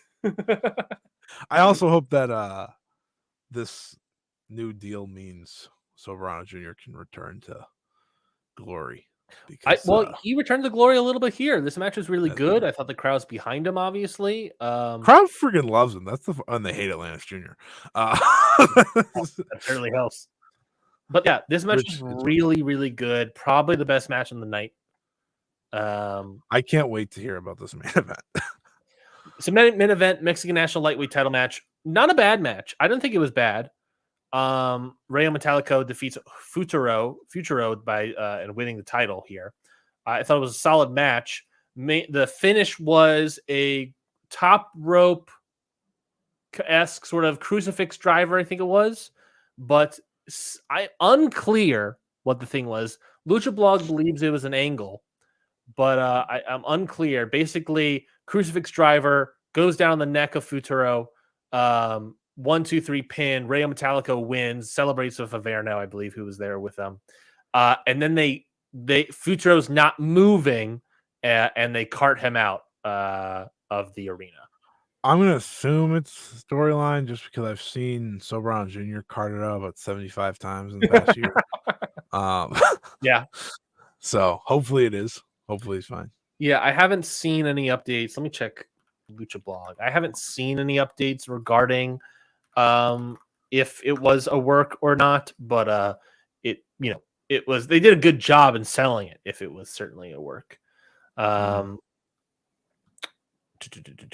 no, so he hasn't given an update on Lucha Blog yet. So Cubs fan hasn't given an update. So yeah, I don't know, but pretty good. I don't think it was bad. Obviously, I think the mini Estrella match was the worst. But watch the whole show, skip the mini Estrellas. That would probably be my recommendation. Nothing bad here. Nothing extremely great. Obviously, I think Atlantis Soberano Jr. was the best. But okay. If you want to watch some solid Lucha Libre, you're gonna get it here. I would also usually why I watch the MLL. To be fair, I would recommend to you, obviously, Scotty, Atlantis Jr., Soberano Jr. You already watched the opener, and then I honestly would recommend the women's match because I think it was surprisingly really good, and that maybe they got something here. Maybe after Stephanie Vauquer, maybe there's something. I don't know. Hope so. I know La Catalina is getting put into the big spot now. So yes, La Catalina is going to have a match against Toni Storm that was officially announced in CMLL. I was hoping it was Mercedes, but it's fine. Why was Mercedes not on Grand Slam? It was like Grand Slam and FTR and Mercedes were not on Grand Slam at all. I don't know. She did advertising for it too. I know. That's why I realized it. Wild to me. They did so much advertising for it. They did the advertising for it. They did a great walk up. Yeah. But the only big advertising people I saw was Swerve and Mercedes, and neither of them were on the show. I don't know. Two of the biggest stars in the company. Yeah, two of the biggest stars in the company, and neither of them are on the show. I know why Swerve wasn't, but yeah, but there's a storyline reason. But still, Vacant Bjorn asked, when is the Tony match? October 11th is the Tony Storm match where she's going to be facing. It seems like Tony Storm got done with like what she was doing. It's like, yeah, let's just go around the world for fun. That's what I think is happening, which I'm not totally against. If only other people that took time would do that. Yeah. Tony Storm doesn't need to improve her craft. Some other people do. Match is October 11th. That's the day before Wrestle Dream, by the way. So again, I don't think Tony's going to be at Wrestle Dream, so why not be in CMLL? I think that, it's one of those things of like, if you're not going to be on television, go around the world. Yeah. Go around the world. Why not? A good job at it. So we'll see what happens. Bye. Tony was in Stardom. Tony was in CMLL now. So good job. She's in Stardom again on Wednesday. Yes, indeed. So she's doing 3 matches there. So and then she has obviously the Stardom Nagoya Golden Fight, which we didn't preview, but that match is happening with her versus Dumps on it. Dumps on it? Really? They got dumped? Yeah. They got a big old. They got dumps on the show now. Yeah. It's funny. It's funny. I was watching. Hold on. Is she wrestling? Yes. She's teaming with Natsuko and Hate. Well, of course. That's so. So I do have to make the joke, because I did make the joke to someone while I was watching Queen of Villains. I said, I would have understood the Natsuko tour thing, right? Like you want to capitalize on the Dump Matsumoto series coming out, and obviously Natsuko's like takes a lot from her and whatnot. But she lost the belt before we even got to the series releasing, so you couldn't even capitalize on it. I was like, come on, it was right there. Like, I would have lived with that. That's how wrestling works, right? You do things to try to follow on a trend, and I was like, oh, or not. That's funny. But then it come today. I was like, you knew. It's gonna be hilarious. In hindsight, maybe that's why they put the title on her to begin with, is because they know that eventually they're going to have the Dump series on Netflix, and then they're going to bring her in. You should have kept it on her until then. Well, if they kept her on her, then she would have to defend it here, and she can't wrestle with her. They don't do things like they could have. I agree, because good way to avoid have an IWGP Women's Title match. We've been fine. A good way to avoid doing that as the main event. Instead just doing like a special tag match is doing the IWGP Women's Title match of Mayu and Timeless Tony Storm. God, I didn't even want Natsuko's champion, but I watched the series. And I was like, oh my God, it would have made so much sense to just keep that happening. Yeah. So I don't know, man. I don't know. There's a lot of things, but they're loading up the show. It looks like they have already 4 title matches, and then they got Hazuki versus Starlight Kid. That moves me. I won't lie. That moves me tremendously. I guess that's our preview for Stardom Nagoya Golden Fight. But talk about it next week, folks. That and Bad Blood. That and Bad Blood, indeed. What else are we going to talk about next week? I don't know, but I'll TNA. No, didn't think so. Does TNA have a show? Oh no, we're almost to Bound for Glory, which means I'm gonna have to watch TNA. That's so unfortunate. When is Bound for Glory? I don't care necessarily. I think Bound for Glory is probably their next show. Bound for Glory. Bound for Glory, October 26th is when that show is. So you got you're a couple weeks away. There'll be strap in for October 27th Ring Post Radio, where we're going to review Bound for Glory and preview Crown Jewel. Oh God. Yeah, that's a rough one. But next week we'll be talking probably Bad Blood, probably also Nagoya Golden Fight if we can, and previewing Wrestle Dream. We'll be previewing Wrestle Dream. Isn't next week the week that we're not doing a normal time? I don't think so. 2 weeks after Wrestle Dream. Yes. It's the preview of Wrestle Dream where I'm all good. It's the afterwards where we're figuring out the schedule there. Anyways, Scotty, match of the week, plugs. Hit us with those things. Hit on with those things. Okay. I don't watch wrestling, so this is rough. I've never seen a single wrestling match. Yeah, nope. I've actually been just shooting from the hip on the show whole time. It's so specific. Like the improv is so specific. It's crazy. I know. I should bring it to another career. My match of the week can be Sari versus Nai Takahashi from the Corkin on Monday. And plugs, youtube.com/@ScottEatWrestling. You can see my full review series for both the Dream Star and 5-star. I do have a new series starting soon, Joshi Rewind, which I'm excited about because if I'm going to watch all this old Joshi, why not make it content? I won't make every match I watch content because I don't want to. But I will make some of it content because otherwise the YouTube channel will go to die. So looking forward to that. Well, Delta. The wrestler Delta? Yeah. How do you, no offense to this Delta wrestler that I've never seen, how do you follow Stephanie Vaquer and Julia? That's tough for her. Delta. Well, you follow someone from another international person that you somehow push as the same level as Stephanie Vaquer and Julia. That I've never heard of. Yeah. Plugs for me. Well, match of the week. I will say, can I shock from 1977 or from 1849? Abraham Lincoln faces up. No, I'm going to shock you here. Monday Night Raw's main event. Oh, a little Jey Uso action. Yeah, a little yeet. give me a little yeet, baby. How do we not have a yeet sound? Did we not? I thought we did. We don't. Oh, what a shame. Oh, we have the It's Just Me Oos. Yeah. So yeah, if you want to, my match of the week, surprisingly, main event. This is the second week in a row your match of the week's WWE. I have a WWE stand. What can I tell you, baby? Featuring a Bloodline member. Right, I love the Bloodline. What can I say? I love the Bloodline. Obviously, that match, of course, the main event, Intercontinental title match, where Braun Breaker lost his title to, of course, the Yeet Man himself, Jey Uso. So good on Jay. Great. I went 4 on it. Scotty, will you believe me? I went 4 on it. Can you? What world do we live in where I'm? I watched it. It was very good. It was a great match. The crowd was crazy for the Yeet Meister. Yeah. Yeet! Yeah. So I'm shocked by my own recommendation here, but good on the Yeet Man himself. Other than that, like I said, I have recorded the new episode of The Ballot. That'll be available on the Patreon, the $5 tier of the Patreon tomorrow. Where I sat down with Alex from Last World in Sports, from Stardom Quest, from under my recommendation. Alex, you will acknowledge me. Yes, after Sky's recommendation. Great episode, I believe. So definitely go check it out. I know, Scotty, you're very interested. I know for a fact that you cannot wait for this audio. I am. Alex, I give Alex a hard time for reasons that Alex deserves.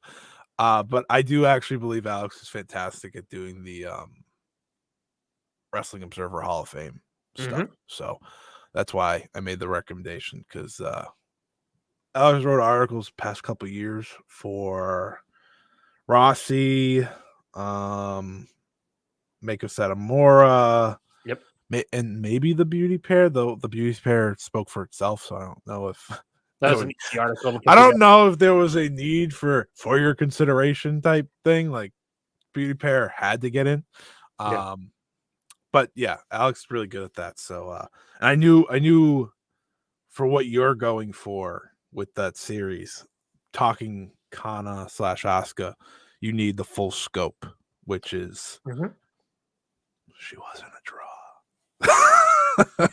Well, we talk about that a lot. Obviously, it's like a tough thing where it's just like, a top star of the Joshi Indies, but is the Indies during a time period where Joshi isn't that hot. So it's a lot of tough things. But she's in the North American part, right? Yes, correct. She's in modern US and Canada. Well, we talked about it as well in the interview. I won't makes sense though, I guess. Too much about it, but we talked about it as well of like, what makes more sense for her being in Japan versus US and Canada. Sure. And, I guess you can argue that if she doesn't. Zach in Japan? Zach is in Japan.